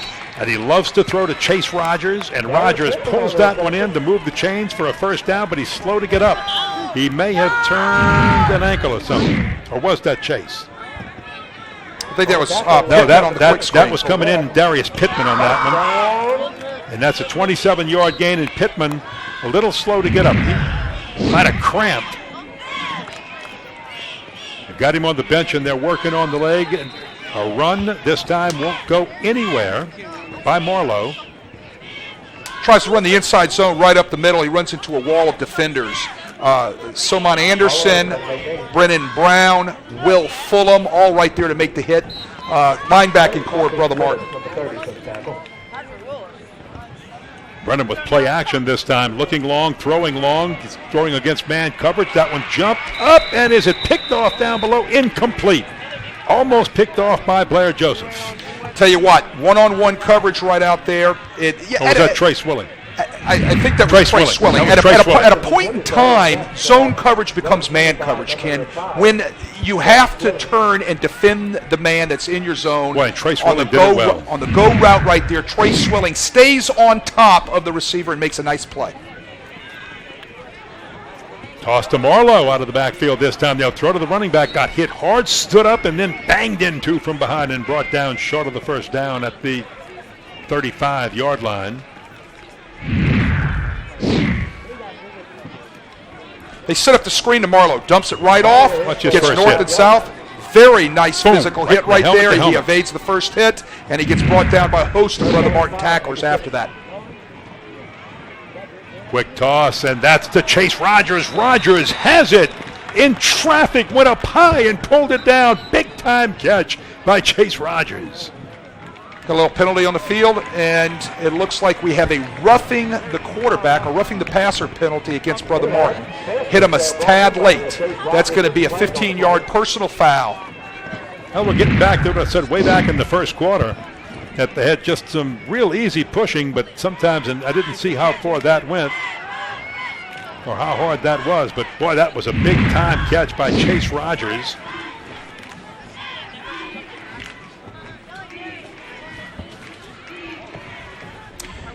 So what they do is they tack the personal foul on to the end of the play, It's on the succeeding spot, and they'll have first down now inside the 10-yard line.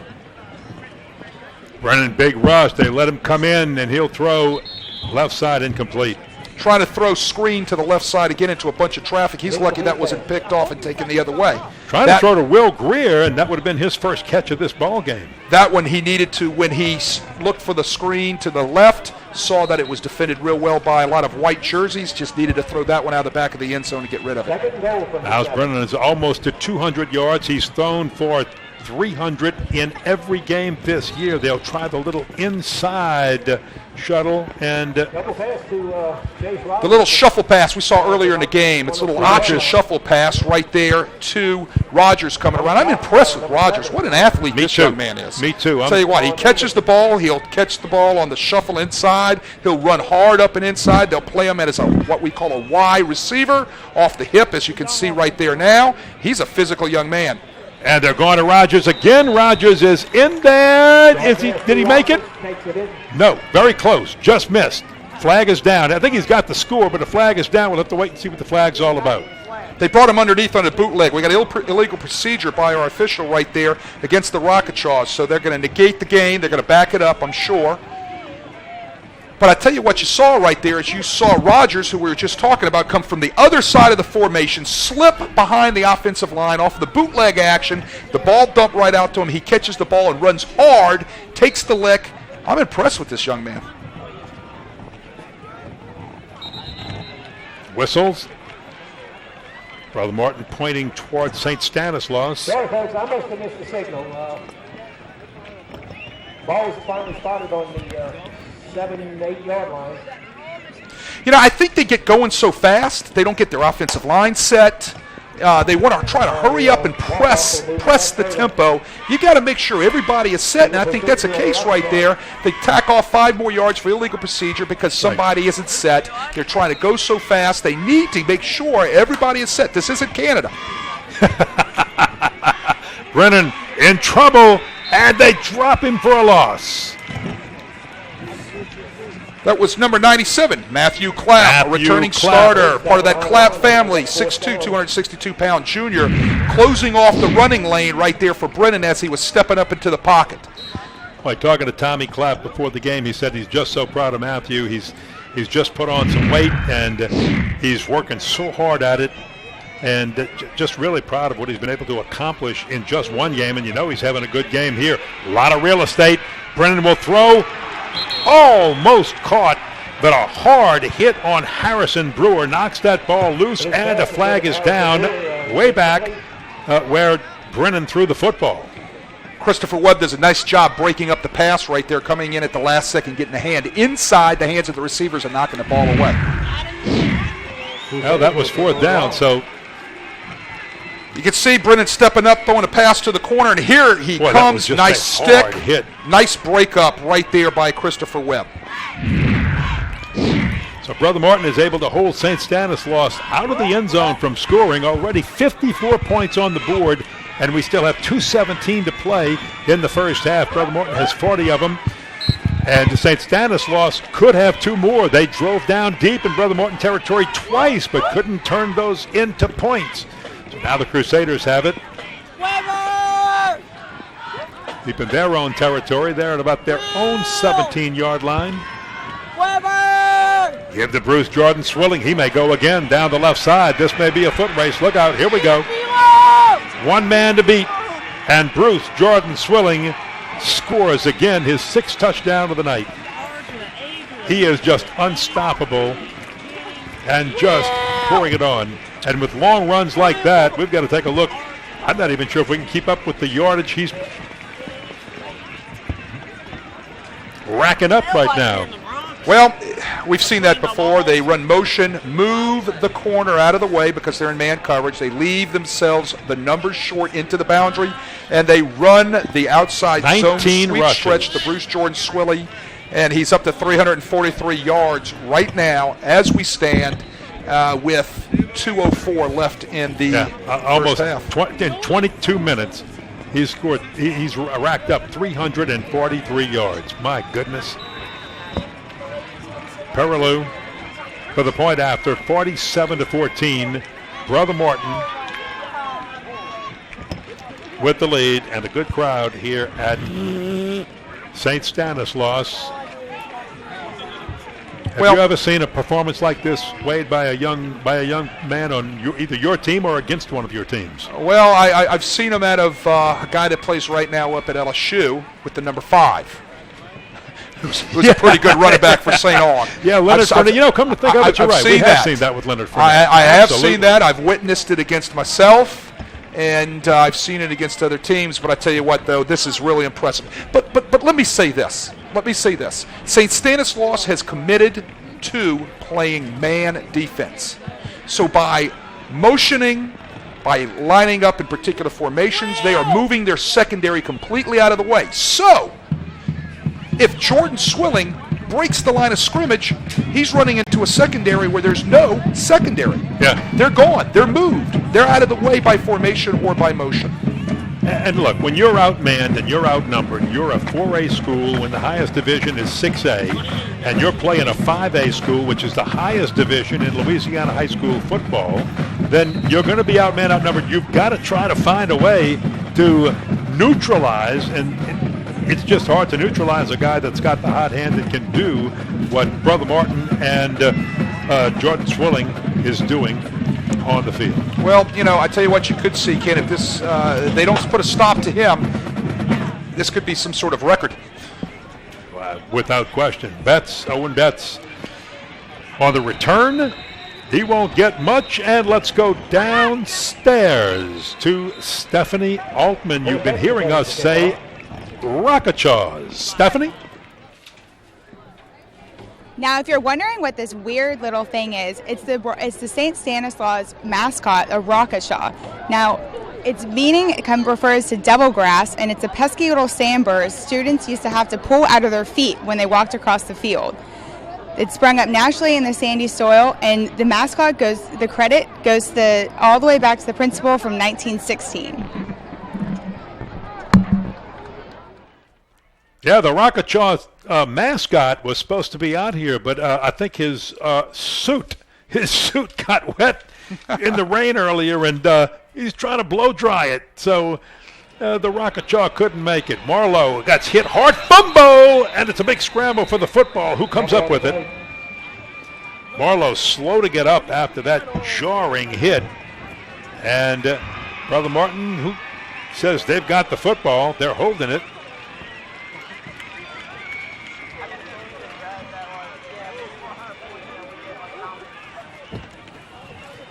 Well, they've got the ball in their hands. We haven't gotten a signal yet. That was Aubrey Mogurn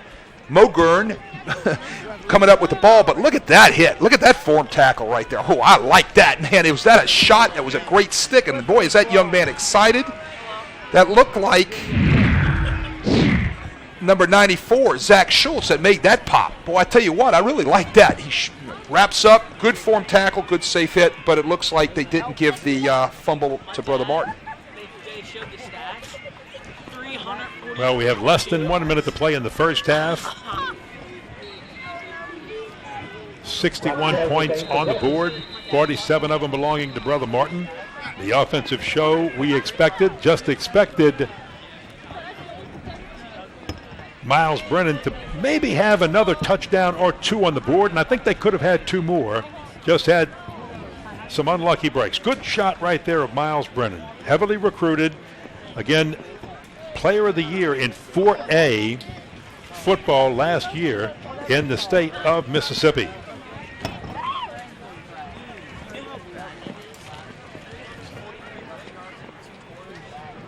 Brother Martin and St. Stanislaus fans, Mellow Mushroom will donate 10% of your order to your high school's athletics department through Saturday night.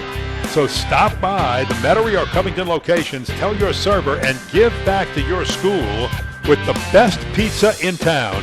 And don't forget, stay mellow, and stay mellow at the Mellow Mushroom.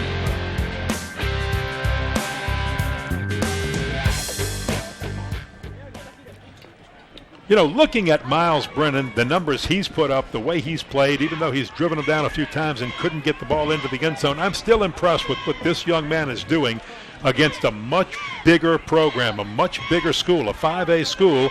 They're 4A here in Mississippi in a state where 6A is the highest classification, and Brennan that time wrestled to the ground. Well, he's a competitor, and that's what he does. He competes. He lines up every day at practice and competes, and he comes out in a game every Friday night and competes, and he's going to compete every down here tonight. And, Matthew Clapp. He can score real quick. He can get this offense score real quick. They'll be right back in it. Matthew Clapp with that last tackle. And there you see a good... and he's a little upset as Brennan didn't want to go down there, but did. He was trying to make something happen as the clock is running down. Under 10 seconds to play in the first half, and the clock will just run out. Down to 2 seconds, 1 second, and that's the end of the first half of play with 61 points on the board, 47-14. Brother Martin with a comfortable lead over St. Stanislaus. We expected a fireworks show on the scoreboard, and we've seen one from both schools. Halftime. Back with the halftime show after this.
It's halftime. Welcome back to St. Stanislaus. Ken Berthelot along with Wade Kaiser.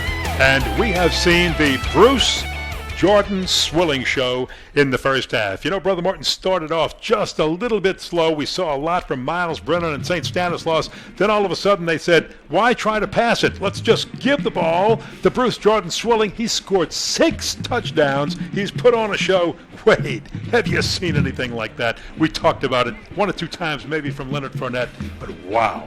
343 yards, Ken. Think about this. Their last 4 possessions, they scored touchdowns. 13 seconds, 15 seconds, 56 seconds, 32 seconds, all resulted in touchdowns by Swilling.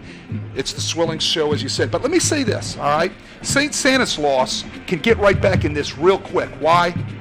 Miles Brennan. Absolutely. This young man has a great arm, great quarterback presence, and he has a trio of receivers that are big-time players. He gets the ball into their hands. They can go, and they did that tonight. They've scored on 1 play. They get back in this. I'll tell you what, my neck's hurting tomorrow because it's a tennis match, going right and going left. He'll find Chase Rogers. Miles Brennan will get St. Stanislaus back on the board in the second half. What does both coaches talk about right now at halftime coming out to the second half? And I guess I'm going to ask you, from the Brother Martin side, does Mark Bonise rest Swilling the rest of the way? This is week number 3. This is also a part of the week number 2 for Brother Martin. This is a part of the plan of getting them ready for going into district. So he's going to need some more playing time. Yeah. It's not to the point where they're going to try to put more scores on the board where they want to score, but they're not trying to rub anything in. But they need to make sure Jordan Swilling gets his reps, his offensive line gets his reps, as well as Broggie gets his reps down. Okay? So you're going to see, I would think, Swilling again. How long?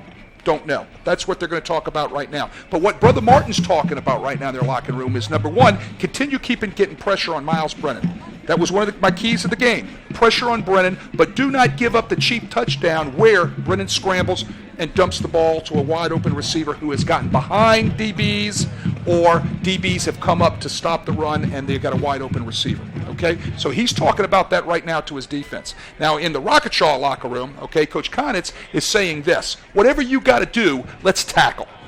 All right, let's tackle. Let's do something and tackle this guy because we can score. Let's slow him down. Let's get ourselves back into this thing. Don't panic. We can do this. But you got to tackle. And your prediction, we might see 100 points? We might see 100 points if both teams come out scoring again. Hey, with that, we will take a break and be back with the second half kickoff. This is the 5th of Bruce Jordan Swilling's 6 first half touchdowns. Look at him go.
Back at St. Stanislaus at halftime, 47-14. Brother Martin leading St. Stanislaus. Let us make one correction.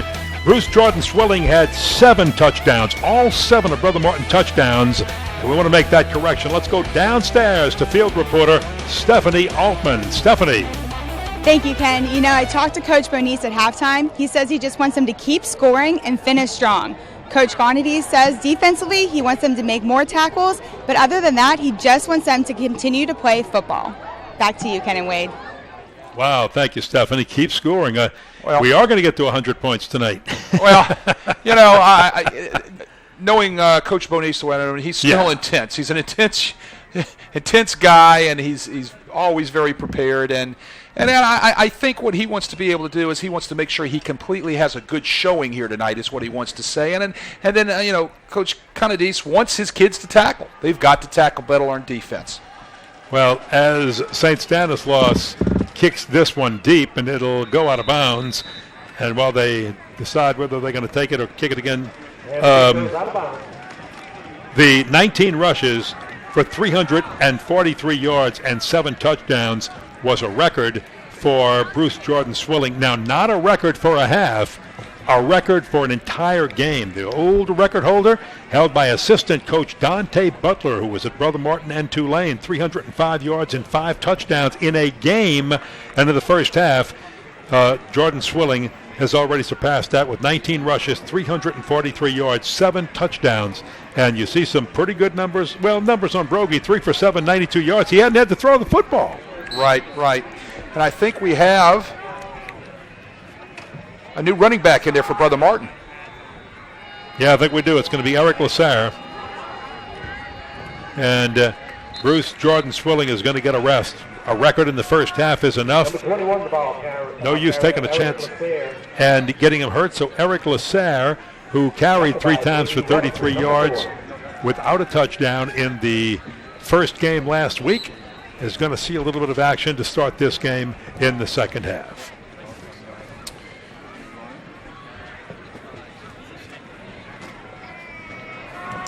Lasaire looking for some room, bottled up, nowhere to go. Gives us also a little chance to talk about Jake Broggie because, again, listen to these scoring runs, and you'll see why Broggie didn't have a chance to throw it very much, because on first down, he'd hand off to Bruce Jordan Swilling, and Jordan Swilling would take it for a score. Well, Wade went over this, 13 seconds, 15 seconds, 56 seconds, and 32 seconds. That was the time on the last 4 scoring drives for Brother Martin. Well, once again, St. Stanislaus was going to commit to stop the run. So in order to do that, they were going to try to put flag down 8 and 9 guys in the box. So what that was going to result in is they were going to have to play man coverage on the perimeter. Correct. Okay, so once you play man coverage on the perimeter, you commit to doing that. Once you break the line of scrimmage, you're running around in secondary. There is no one there to pull you down. Hence, you break the line of scrimmage. Jordan does. Long runs. And that's what happened. And here goes a run right here up the middle. Eric Lasaire. Well, counter Trey right there, back to his left. Does a great job sticking up in the hole, and he jump cuts and gets to the right. And once again, not very good tackling at all by St. Stanislaus. They did not look very good right there, bringing Lasaire down. 24-yard gain for Lasaire, and Brother Martin has a first down. I want to give you these scoring runs of Jordan Swilling. And again, Brother Martin's just going to keep it on the ground and let some clock run. But his first touchdown was an 8-yard run, his second a 13-yard run, followed by a 2-yard run, a 40-yard run, the longest up to that point, a 9-yard run. The last 2 were 80 and 82 yards. So 8, 13, 2, 40, 9, 80, and 82, 7 touchdowns for Bruce Jordan Swilling in the first half of the football game. And there you got a good shot of Bruce Jordan Swilling, probably finished for the evening, taking it easy, taking a breather. He's made a statement, and Coach Mark Bonice knows it. Now, Wade,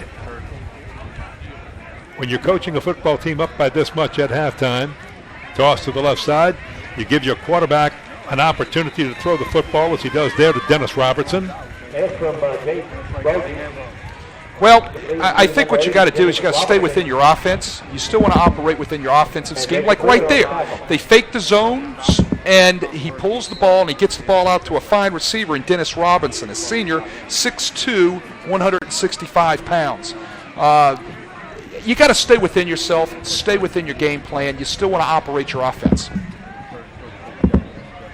Brogy faking the Lasaire. Beautiful catch for the touchdown in the end zone by Irv Smith, who, as Wade told you, his dad, Irv Smith Sr., played football as a tight end for the New Orleans Saints. And, boy, Irv looked like a big old tight end pulling one down there in the end zone, didn't he? Well, he's a tight end. He's 6'4", but he put a great catch. Well, he's a Texas A&M commit, and what he is going to be is one of those hybrid tight ends in college, where he can not only put his hand down on the ground, but they'll be able to line him up into a slot, sometimes out at the number one receiver, and be able to do some of the things that you see a guy like Jimmy Graham do.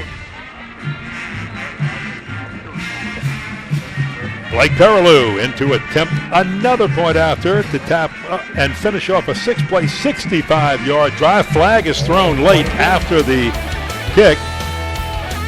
2 minutes and 34 seconds on that drive. Let's wait and see what this flag's all about. 53-14. Kick was no good, by the way.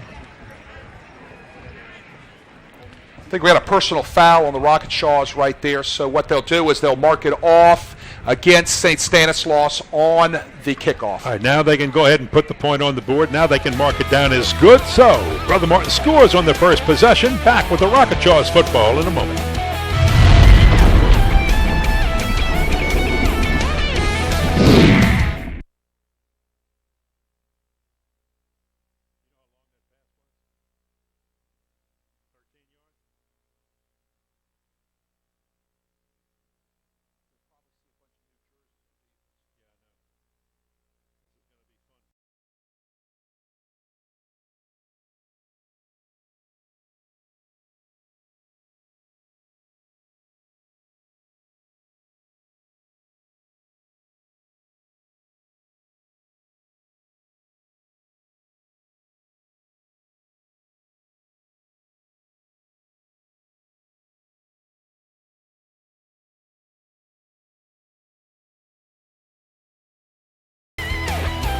Brother Martin, after scoring on the opening possession of the second half, will send one deep into the end zone. And as soon as it crosses that end zone, it is a dead football. So the Rock-a-Chaws will have it on offense in just a moment. Wednesday nights on WHNO, it's the Prep Recruiting Insider. Our series focuses on the world of high school recruiting. Rick Daly and Renee Nadeau take an in-depth look at the best prospects in our area, past and present, on location from NOLA Motorsports Park in Avondale. It's PRI each Wednesday right here at 6 on WHNO TV 20. As a matter of fact, this week it'll be Holy Cross as the guests. Coach Eric Robato and the Tigers of Holy Cross. Off the corner right there, you had Jordan Tafaro come in right off the edge. Nobody touched him, took Brennan down for the sack. Brother Martin said that they wanted to be able to attack the edges when they were trying to put pressure on, and they've done a pretty good job of that so far tonight. Brennan this time with a quick toss to the sideline, and good to see this young man okay, because he had pulled up a little bit lame on a pass, or rather on a catch toward the end of the first half. That's Darius Pittman with the catch, big 6'3" junior. Quick wide receiver scream out to Darius Pittman, gets the ball, gets north and south, does a nice job with the stiff arm there. He is a fine athlete, plays both ways, kick returns, punt returns. It was enough to move the chains, and the first down pass is down low, incomplete. One of the few misses right there you've seen right by Miles. He was just kind of off target right there. I don't know if it slipped out of his hands. He's kind of rubbing his fingers together like sweat got to him, or maybe the ball was wet or something of that nature. Now it said first down, pardon me, that is a fourth down call coming up. And the Rock-a-Chaws will punt it out of bounds. So right now, St. Stanislaus looks just totally out of sync, because they have a much more high-powered offense than this. And I think the first half of this game just totally took something out of them. Well, we've got something going on the far side of the field. Do we have a little bit of a scuffle over there? Well, things are going to get kind of testy. Stanislaus down by a bunch of points, and you don't know exactly what's going as far. We're not down on the field, but it looks like definitely, they're worked up, and Brother Martin is also worked up. So that's Swilling. Let's hope somebody is not kicked out of this football game. I don't see a flag down. Well, keep an eye on the referee. See if anybody does.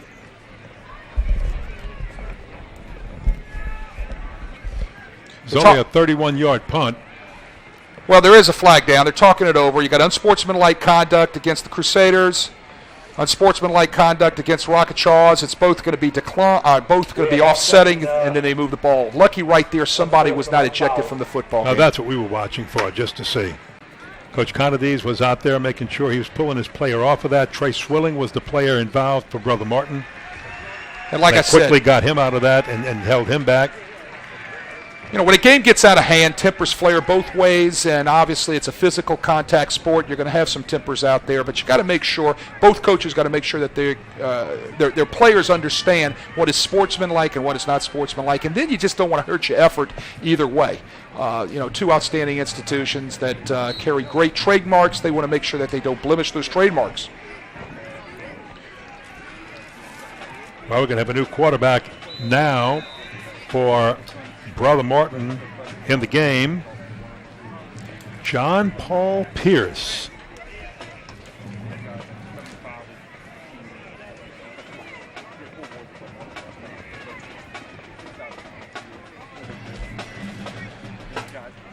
Pierce did not see any action in the first game of the season. But we'll see him replace Brogy for a little bit. Well, Brother Martin's going to get some of their kids on the field to get them some experience, some reps. I think most coaches would agree that's what they would need to do in this instance. Also to make sure they try to stay away from the injuries. You definitely don't want Brogy to come up lane with a twist ankle. You definitely want Swilling to come up lane, or Smith. Some of these guys that are going to be taking you down the road. They're going to get ready for week number 3 next week. But they just want to make sure they stay healthy and injury-free at this stage of the game. John Paul Pierce is a 6', 165-pound sophomore. Might get a little bit of playing time in this game. He'll hand off on first down, and Lasaire on the carry. Very close to a first down. Eric Lasaire on the carry, Robinson on the tackle. Take a look at Brother Martin's schedule, looking ahead to last week. Victory at Pregame last week. Another 50-point outing tonight as they put up 58 last week in the victory, and then Edna Carr at Tad Gormley, followed by John Curtis, and Catholic League opener. It starts to get fun after that. So you get Plaquemine, Stanislaus, Carr, and then look out. Holy Cross will be on our air right here in 5 weeks on the first NBC Bank Prep Showcase. Hand off to Lasaire. Lasaire just north and south running straight ahead. Nice tackle right there by Tommy Reeder, defensive lineman. He's a senior, 6'2", 243 for the Rock-a-Chaws right there, stopping the counter tray on Lasaire. Also in on that tackle. The counter tray, you've heard me talk about this, and I'll talk about this all season long on the teams that run what are called gap schemes. They're going to gap down when they block, and they're going to try to kick out the force off the edge, and they're going to try to wrap somebody around. You'll hear me talk about power O. You'll hear me talk about counter tray. Those are what you call gap schemes. Gap, gap, gap, kick out, seal. John Paul Pierce at quarterback. Brother Martin with a lot of fresh jerseys in there right now. Hand off to Lasaire again. Lasaire just trying to find some room. But I'd like to see more than anything out of St. Stanislaus right now. Now we've got some more fisticuffs in the back, a little bit of pushing. St. Stanislaus player, don't know if he did something at first, but one of the players reacted very badly. Can't tell. But now we've got a St. Stanislaus Rockachaw player down. And all you could see on that one was one of the St. Stanislaus players backing up with his hands up, so not sure what happened. I think that was Taylor Trepanier that was down. It was off at the edge of the screen end. We didn't get to see it. It was out of our view. But once again, things are getting a little testy out there. Both coaches need to make sure that they talk to their players. Another thing, it's the official's job to make sure he keeps things under control. Many times the official will stop the game. He'll call the captains of the two teams together, and he'll read them the rights. Say, let's make sure we keep this thing, sportsmanship. Well, the last thing you want to do is get a player hurt in some type of crazy altercation. Lasaire on the run, nothing fancy. Or maybe get a player suspended for a big game because something ridiculous happens. And that might be what referee Frank Simmons will have to do in this game. He may be doing that right now. Nope, that's a 6-minute water break. So during the water break, let's take a look at the St. Stanislaus schedule. And they had opened up with Gulfport, St. Paul's, and Long Beach. Here's Brother Martin in week 4. We've already explained how in Mississippi they can start the season very, very early. They do have a bye weekend there, and then you'll see the last week of September. And then Van Cleve, Bay, East Central, Moss Point, Pass Christian, their 4A conference. The last 5 games is their district. They've got a bye before district play. They are in District 8, 4A, and again, the highest classification in Mississippi is 6A. So they have stepped up to play another Sacred Heart brothers of the Sacred Heart School out of New Orleans, bringing in big old 5A Brother Martin. And there's a lot to learn from this game for St. Stanislaus. And Wade, I want you to touch on that in just a moment, especially for a good quarterback like Miles Brennan. Here's the toss from Pierce. It's incomplete. Thrown over to the right side. Intended over there for Robertson. I mean, here's the bottom line. You say, well, why would a 4A St. Stanislaus team with about 350 kids in the school take on a 5A team from Louisiana that has over 1,000 in this school? A couple of reasons. Reason number one, the Brothers of the Sacred Heart unity, playing two brother schools together, making sure there is unity amongst the two schools. And then secondly, let's get some experience. You only gain experience by playing bigger and better people and competing with bigger, better people. And that is another reason Coach Conadi's brought these guys, set up a contract with them in order to do this, to give their kids experience against a bigger program than that. All right, you can see John Paul Pierce rolling out right there, trying to throw the ball off the edge, trying to evade the rush, move in the pocket a little bit, and he just overthrew his receiver. That was 4th down, almost intercepted by Darius Pittman, but it didn't matter because St. Stanislaus takes over on downs anyway. But this is great experience for Miles Brennan, St. Stanislaus. For St. Stanislaus, this is great experience for them, bringing in a larger school and getting a chance to compete against a 5A school from the state of Louisiana. Brennan on the pitch finds his favorite receiver, and Chase Rogers has some positive yardage. Again, 2 touchdowns, one on a long run by Philip Marlowe, and then Chase Rogers took a short pass from Brennan, and he did the rest for another long run, and that's the early scores in the first quarter for St. Stanislaus. They've moved the chains, have a first down, try the short pass to Chase Rogers, and Brother Martin stuffs it as soon as he gets it. You got Peyton Berger right there real quick on the tackle. As soon as he catches the ball, there's a nice form tackle. Still, St. Stanislaus needs to stay with what they do best. They do not want to get away from things that they don't want to be able to get better at each week. And one of the things they've got to be able to do is throw their passing game. Continue with their solid running game. And, they seem to be doing that. Great reception right there. Darius Pittman. And again, Pittman, Betts, Brewer, and Chase Rogers, your 4 main guys. And one guy you're not hearing tonight that's hurt St. Stanislaus a little bit, and that's Carbon Blanchard, a big 6'3 junior. He's been injured. He's been out a couple of weeks, and they hope to have him back, if not by next week, the week after. Look at Miles Brennan on the run. Smart quarterback play. About to get hit. Slides down. He had the first down. Didn't need any more. Stay healthy. Right. I mean, as I said, smartest thing to do from the standpoint of St. Stanislaus is to make sure they can stay with their offense. And Miles Brennan's doing a good job here, just continuing to move his offense down the field. Hey, 226 yards passing. He's got Pittman. He's going to get a few more right here, so he'll be over 230 yards passing right there with 4 minutes to play in the third quarter. He's had over 300 yards passing in all 3 ball games up to this point, and he's going to be approaching that in this game if they can just complete a few more. Quick screen out there. Great block by the wide receiver, number 17, Harrison Brewer, to be able to spring Pittman.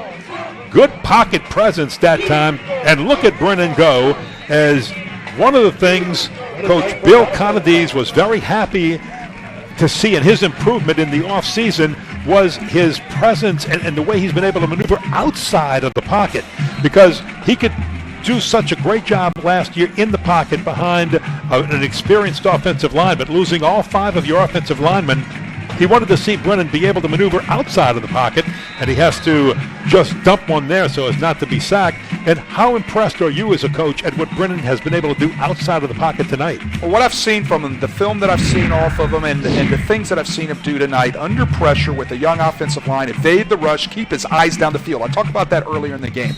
Got to keep your eyes down the field, because that's when you're going to complete some big gains when you have to scramble. There's your little screen coming out there, and Trapani down inside the 10-yard line. Andrew Trapani. He's tripped up by Peyton Berger there, right there, saved the touchdown. Hey, that's the restaurant connection, because Miles Brennan is the great-grandson of Owen Brennan, Brennan Restaurants in New Orleans, and Andrew Trapani's family has the big restaurant on South Beach Boulevard here in Bay St. Louis. There's another Trapani, but he's just trying to get reservations to either restaurant. Doesn't matter. Look at Miles Brennan scramble, and he'll toss into the end zone, and it is, no, he had a foot out of the end zone, I believe. Did he? He was out and came back in. That's what happened, and I think that football,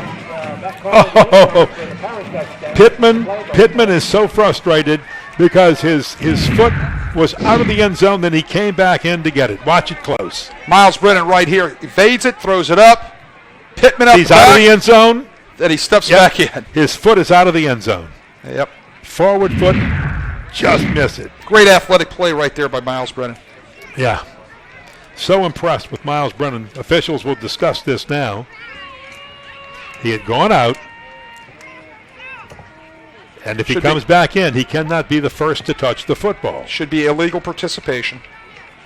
And loss of down, I believe. Loss of down. Yeah, and that might be what the officials are discussing. There's no doubt about what happened in the end zone.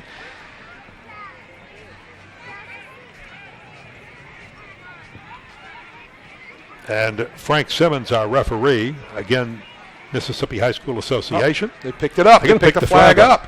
When it's a touchdown, right? So the question is it a touchdown? No, incomplete pass, because his foot was out pass. of the his foot was down out of the end zone. All right. So there, okay. Should have been illegal participation. Got to check that one. Brennan's going to throw over the middle, zips one over the middle, and that's a score to Chase Rogers. Touchdown.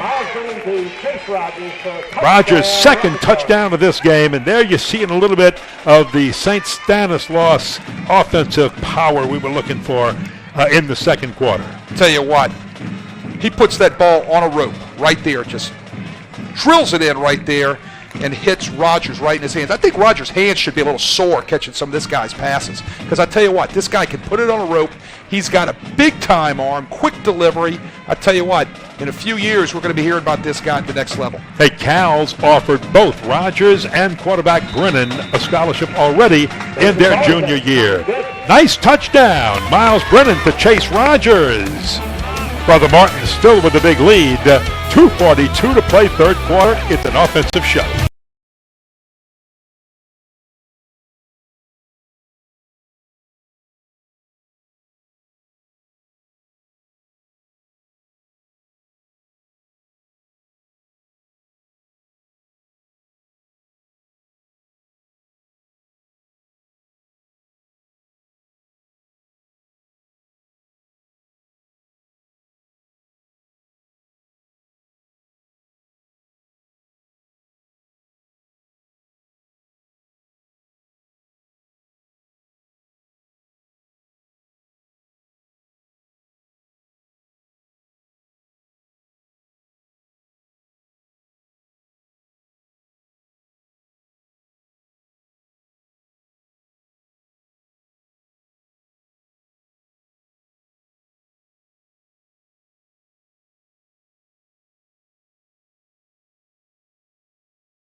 It is the kick by St. Stanislaus.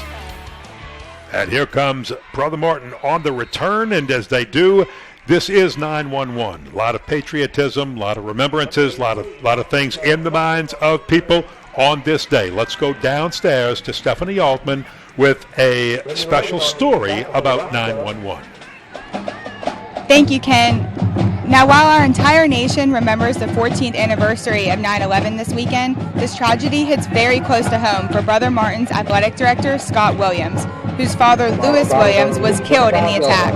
Lewis was attending a business meeting on the 78th floor of the South Tower when the second plane struck. To his friends last night on Facebook, Scott said that family and faith are the four most important things in our journey.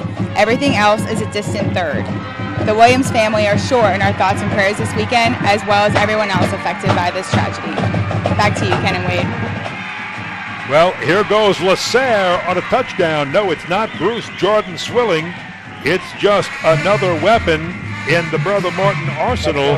Eric Lasaire, the sophomore, touchdown, long touchdown run. Well, we've seen that play before, except we saw that at number 9.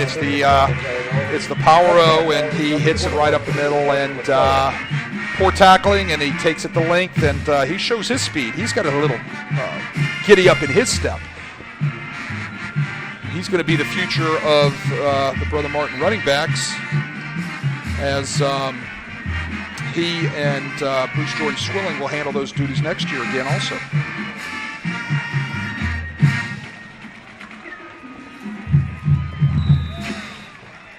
Lasaire already 127-yard rushing on 8 carries. That's his first TD of the season.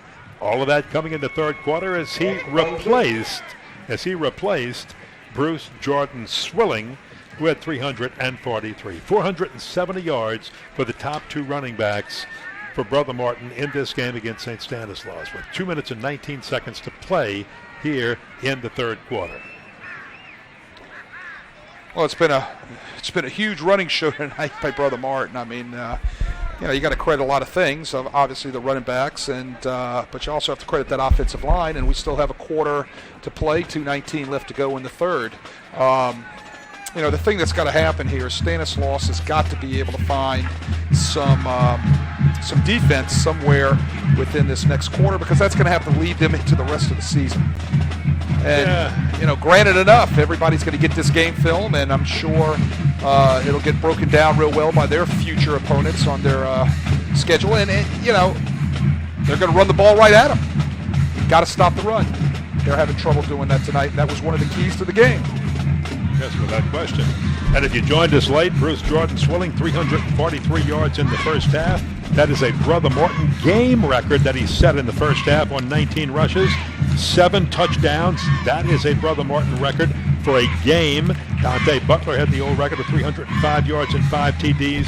His touchdown runs were for 8, 13, 2, 40, 9 yards, 80, and 82. It was the Bruce Jordan Swilling show in the first half. 61-21. We have 82 points scored in this game, and we weren't kidding when we said we might approach. Flag down out of bounds. Ball hit out of bounds. But we said we'd approach 100 points, and the scoreboard would be lighting up, and sure enough, it is. And I'm still expecting St. Stanislaus to break 30 in this game. I mean, they've done it all year long. I think they can do it again. They have an offense that can score, as I said, in a flash. Great receivers, outstanding quarterback, and a young, maturing offensive line. They're going to like to take the ball at the 35. We've got to remember that your choice off the kickoff in high school is if the ball goes out of bounds, you can either re-kick, back it up 5 yards, and re-kick, or take the ball at the 35-yard line. I like this. I like this choice because, look, you're playing a 5A school. You're a 4A school in a 6A a state that's got the highest division of 6. You got a great quarterback. He's got good field position. Let him operate. Let him put some more points on the board. Well, wait. We've got Jacob Greer at quarterback now in place of Miles Brennan. So Jacob Greer, new quarterback, and he will throw, and he's got a man on first down. So we've got a catch to three-quarter gains. We're actually seeing St. Stanislaus come in with some new jerseys. Jacob Greer. Well, wise move. Get some of your backups some playing time. Make sure that they get some reps under their belt, because if something would happen down the road, they've got to be able to operate and continue on to play too. Trace Rhodes is the running back in place of Marlowe, and this pass intended out there for a receiver, a little bit too high. Well, Greer sprints to his left, just overthrows the receiver. Didn't quite get his shoulders around, attack the line of scrimmage to be able to deliver the pass. You go to your left, you're a right-handed quarterback. You got to get your shoulders around. You got to get them towards the line of scrimmage so you can load and throw. And they are going to throw this one again, just a little bit too high for Jacob Greer, the sophomore quarterback, getting himself just a little bit of playing time now. Well, I think it's a smart move by Coach Bill Conadese. Get his younger guys, especially his backup quarterback, some reps, because you never know what happens down the road. You can't operate if you don't have some experience as a backup. Always get your backup some reps. Well, he's throwing right now to a young man named Taylor Nikase. He's number 25, and they're going to have to punt the football away. Again, Brother Martin said they might not have anybody back. They'd rather defend the fourth down throw, especially with a big lead, than send somebody back to return the punt. And that's another 53-yard punt. This one kicked by Jacob Greer.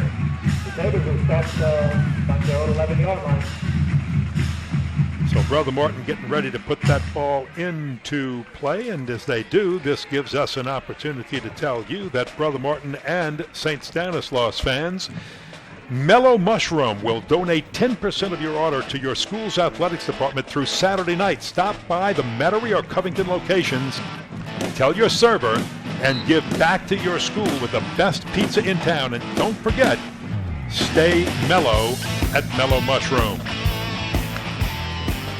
So again, a lot of fresh white jerseys in there for the Crusaders, and this is John Paul Pierce remaining at quarterback with 15 seconds to play in the third quarter. So the third quarter winding down. Brother Martin doesn't have to snap the ball. They can let it run out in the third quarter, and I think they will. They will let it run down. 3-2-1. We have played three quarters here at Rock-a-Chaws Stadium at St. Stanislaus. Brother Martin in control by 40.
Today's game is being presented by First NBC Bank, providing real customer service and relationship banking now at 35 locations throughout Southeast Louisiana and the Florida Panhandle.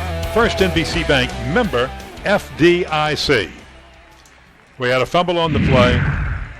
Fumble on the play recovered by Carson Rogers, number 92 from Stanislaus. Poor mesh right there. That usually happens. Probably not getting a lot of reps. Poor mesh, put the ball on the ground. Carson Rogers falls on it for the Stanislaus, and they're in scoring position. And he is going to stay with Jacob Greer at quarterback, resting Miles Brennan. Now Greer's been trying to hook up with Nikase. He's going to toss. He's got Nikase this time, but Nikase is driven out of bounds near the 10-yard line. And again, this is a young man in a St. Stanislaus uniform that the coaches are extremely high on. They just think he has all the potential to just bust out and really make something happen. It's only a ninth grader.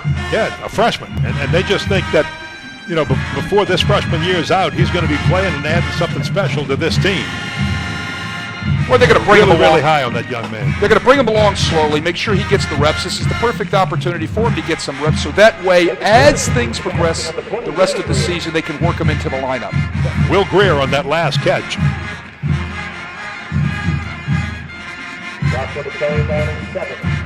What I like what I'm seeing right now to Stanislaus, Ken. They're staying with their offense with their younger kids. Yep, they surely are. This is Delvin Henry's first carry of the ball game. So again, St. Stanislaus, you're right. Given this is all new kids, young kids here. Henry, a freshman. We've seen Trace Rhodes, a freshman. Nikes, a freshman. All getting some time against, a big 5A school from New Orleans. Right, and there's a lot of new jerseys out there for Brother Martin. They're getting a lot of reps too. So what you're seeing now is fourth down. It's equated itself into... Here's Nikes. Can he get to the end zone? It's a race, and Brother Martin stops him. What you're seeing is now is equating into a JV game. Where it's just two junior varsities out there on the field. The future of the two programs getting some positive reps so these guys will have some experience down the road. Well, you just, again, watch the Greers, and again, the knee cases, as we talk about them now. You'll hear about them a lot more. There was a flag on that last play that's still down. Is that a flag, or did somebody just drop a towel down there? It looks like somebody ate a hamburger and left the paper down there. You know what? It might have been. I thought the officials were standing over a flag, but not to happen. So Pierce remains at quarterback, and Brother Martin will just keep it on the ground, and they're just going to run clock. Nothing fancy right here. That's new running back Kevin Casey. He's running outside zone stretch. Let me talk about that play for a minute. You've heard me say this over and over again. It's the brother to the inside stretch, but they're trying to bounce the ball outside. You can see right here out of the pistol formation, he's trying to take it off tackle. Now what you're teaching that running back to do is he's running downhill on that path, is when he comes to the first mountain, meaning that he can't go any more at that angle, he's going to stick his foot in the ground, he's going to climb and go north and south and try to make positive yards. And he's going north and south right now, Kevin Casey. And what I like to see about this more than anything, Wade, Casey is a senior. He's been on this team for a while. He's practiced hard, doesn't get the opportunity to get in there and get a lot of playing time. Not bad, huh?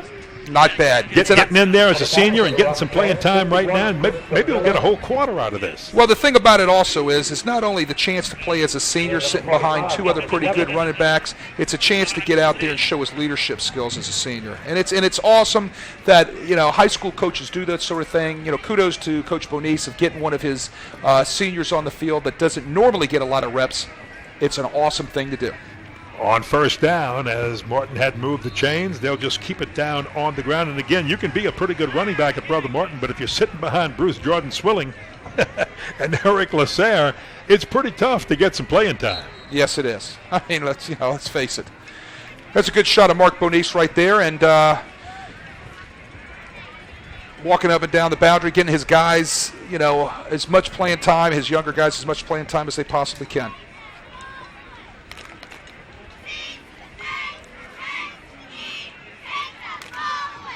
Brother Martin, of course, nothing fancy right here because they just want to run clock and do not want to run up the score at all. But what are you trying to do with your younger players here? Well, you run your offense. These are the things that they've been taught in spring training. These are the things that they've been taught in the off-season in the summer and taught in camp in preseason. It's about running your bread and butter, running your offense out of your base formations, and letting these guys get a chance to get better. Base formations on offense and defense. John Paul Pierce at quarterback, and he's going to keep and run around the right side. A little stiff arm by John Paul Pierce before being run out of bounds. Number 8, John Paul Pierce on the carry for the Crusaders.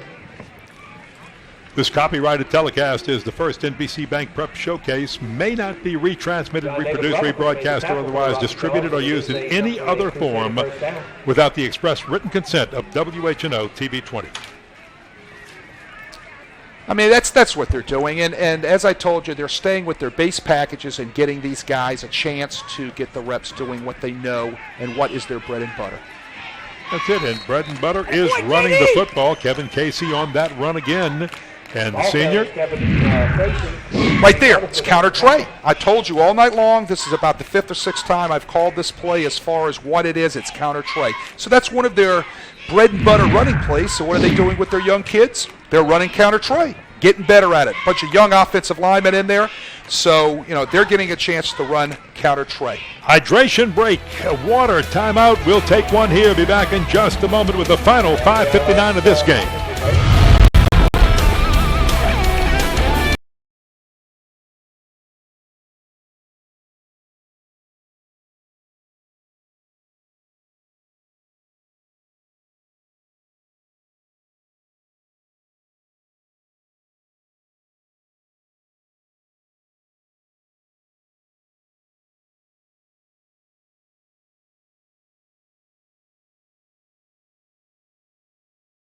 Campus of St. Stanislaus, right on Bay St. Louis in New Orleans. You know it when you cross the Bay St. Louis Bridge. We're about a half mile in, a little bit off campus on Booker Street.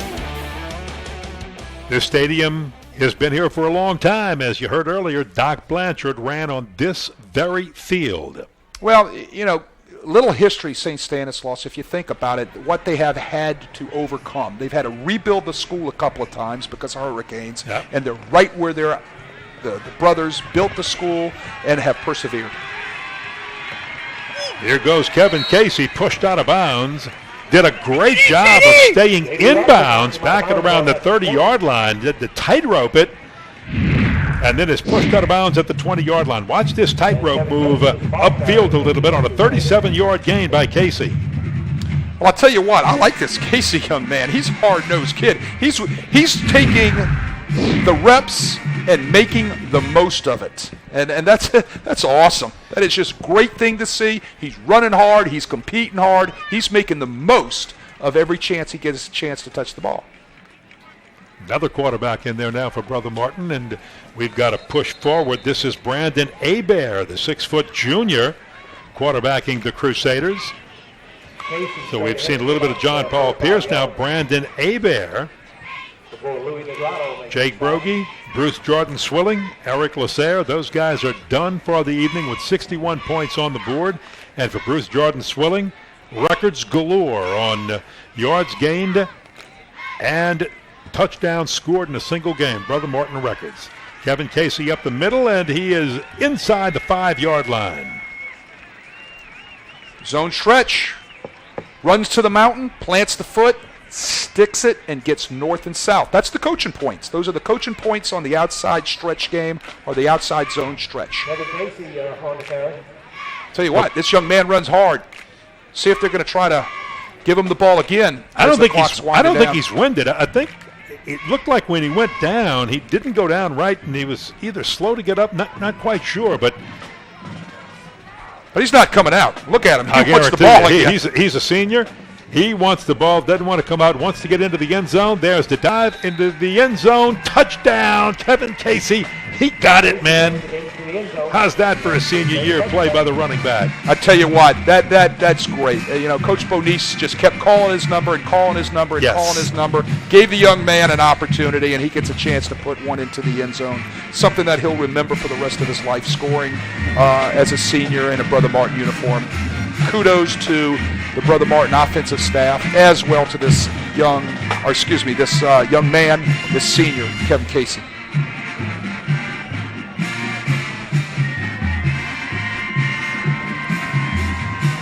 Extra point attempt by Martin is up and good, and this one put up by Daniel Benitez. 68-21, Brother Martin. 3:49 left when we come back.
Now, Benitez to kick. Brother Martin in control of this one over St. Stanislaus.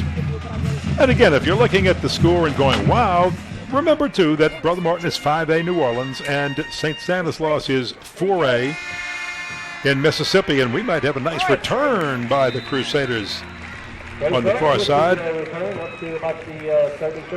Trace Rhodes on the return. If you're interested in purchasing a DVD copy of today's game, send an email to prep@sportsnola.com or call our offices at 504-681-0120. During normal business hours, you will receive a reply with more information on purchasing the DVDs.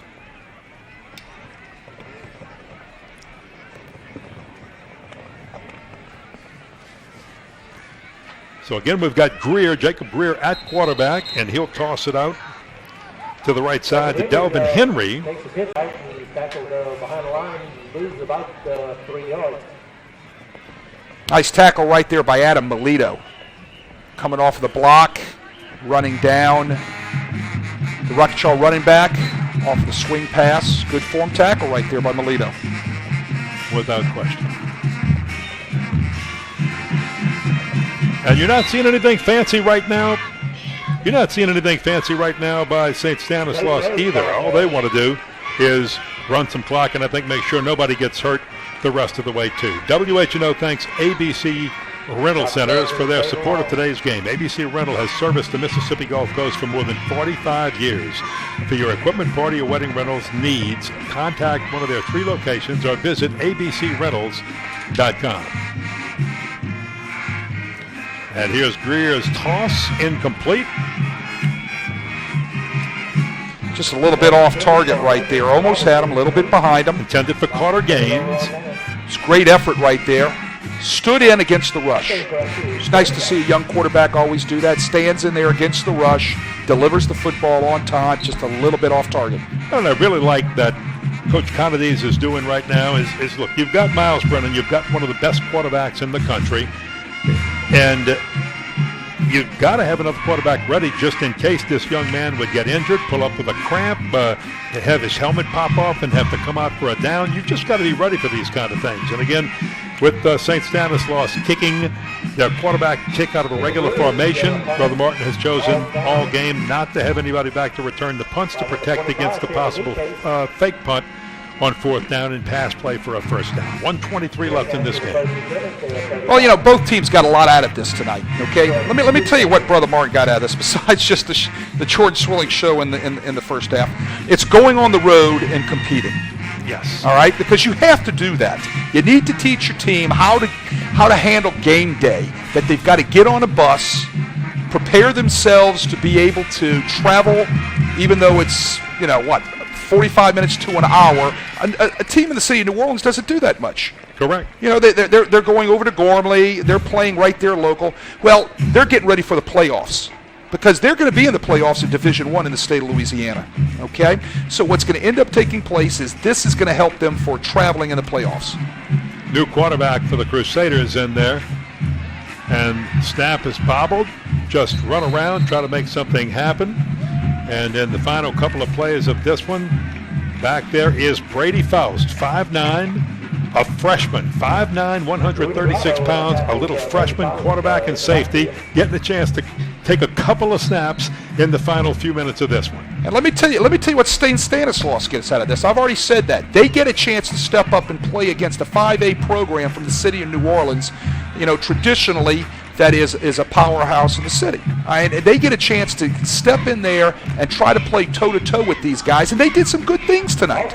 You know, they missed on a few miscues with the ball inside the 20-yard line, but other than that, they put 21 points up on Brother Martin. They're going to be able to take this as a learning experience. Coach Conades will do that this week, and they'll put it behind them, correct their mistakes that they had, especially the tackling, fix it, and get ready for their game next week. Brandon Hebert came in for one snap. He ran a play. Now Brady Faust is back in to run a play. The freshman in there to run a play, and that should be the last play of the game. We are down to 12 seconds. And well said. That's exactly what each team gets out of this game, and that's the way you've got to look at it. So it's a positive on both sides. Nobody ever wants to get the loss, but I tell you what, St. Stanislaus The Rock-a-Chaws got something out of this game tonight, and that's the way they need to look at it. It's a building block for them. 68-21. Brother Martin, the winner, goes to 2-0 on the year, and St. Stanislaus falls to 1-3. Let's take a break. We'll be back with our post-game show right after this from St. Stanislaus.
A big winner, 68-21 with St. Stanislaus tonight. Let's go down to Stephanie Altman, who has Brother Martin coach Mark Bonice with her. Thank you, Ken. I'm here with head coach Mark Bonice. Coach, great win tonight. Talk about how proud you are of these boys. Proud of our kids coming into St. Stanislaus. They've got a storied program here. It's our brother's school, so it was it was a nice little rivalry for us. But they're 2014 state champion runner-up, so we knew we were going to come down here. We face great quarterback, and we got some great skill receivers. Our defense did some good things. They faced some adversity with tempo, so we came out here and we did something. Very proud of our kids. They had a good week of practice. That's what we stressed from last week to this week. If you practice well, you can come out and perform well, and I thought they did a good job. And I know great effort by everyone, but how proud of you of your junior running back, Bruce Jordan Swilling? I mean, I don't know the exact yards and exact touchdowns, but he did something crazy tonight. He's an amazing player. He's being coached by I guess the player who had all the records before tonight, and Dante Butler. Coach Butler's doing a great job of coaching him up. If Bruce continues to listen to coaching, he's going to be one of the best backs to ever come out of the state of Louisiana, I believe. And but the other thing that needs to be noted is the fact that Bruce did a great job tonight, but guys down the field, guys in the offensive line did a great job of blocking for him. Obviously. Well, congratulations, Coach. Thank you so much. Thank you very much. Thank you. Back to you, Ken and Wade. Thank you very much, Stephanie. And again, Dante Butler had 5, but Bruce Jordan Swilling, he had 7 touchdowns tonight, 2, 8, 9, 13, 40, 80, and 82 yards. His 19 rushes for 343 yards and those 7 touchdowns. School records all set in the first half. We said we might get 100 points. Well, it wasn't 100 points, but it was a bonanza in every other offensive way. Total of 1,000 yards offense tonight, Ken. On the nose. 1,000 yards on the nose. 677 yards for Brother Martin. 564 of that is rushing. 113 passing. For St. Stanislaus, 72 yards rushing. 251 yards passing for a total of 323 yards. There's the man right there. Bruce Jordan Swilling, number 9, broke Brother Martin rushing records tonight in the first half. What a phenomenal player. Awesome offensive display. And we did get to see Miles Brennan do something special. Chris Rogers had 2 touchdowns of 12 and 72 yards, and Marlowe, the running back, a 59-yard run. Just too much firepower by Brother Martin, especially for a Class 4A school in Mississippi, struggling with defense as they were. You're going to see great things out of Miles Brennan down the road. He's not only going to have a great junior year this year, he'll be recruited by everybody around the country. He's going to have a great senior year next year. He is a phenomenal quarterback. Well, thank you very much, Wade Kaiser. Appreciate that. I had a lot of fun with this game, and I know you did too. So this was a real fun game to do, to have, and we want to thank everybody for being part of the first NBC Prep Showcase. So thank you for joining us. The first NBC Bank Prep Showcase heads to the West Bank next week for a neighborhood rivalry between Archbishop Shaw and West Jefferson. Watch it live Friday night on SportsNola.com and catch the tape delay broadcast next Saturday at noon on WHNO. For Wade Kaiser, Stephanie Altman, and our entire WHNO crew who brought you some great pictures tonight, I'm Ken Berthelot. Once again, your final score, Brother Martin 68 and St. Stanislaus 21. From St. Stanislaus in Bay St. Louis, Mississippi, good night, everybody.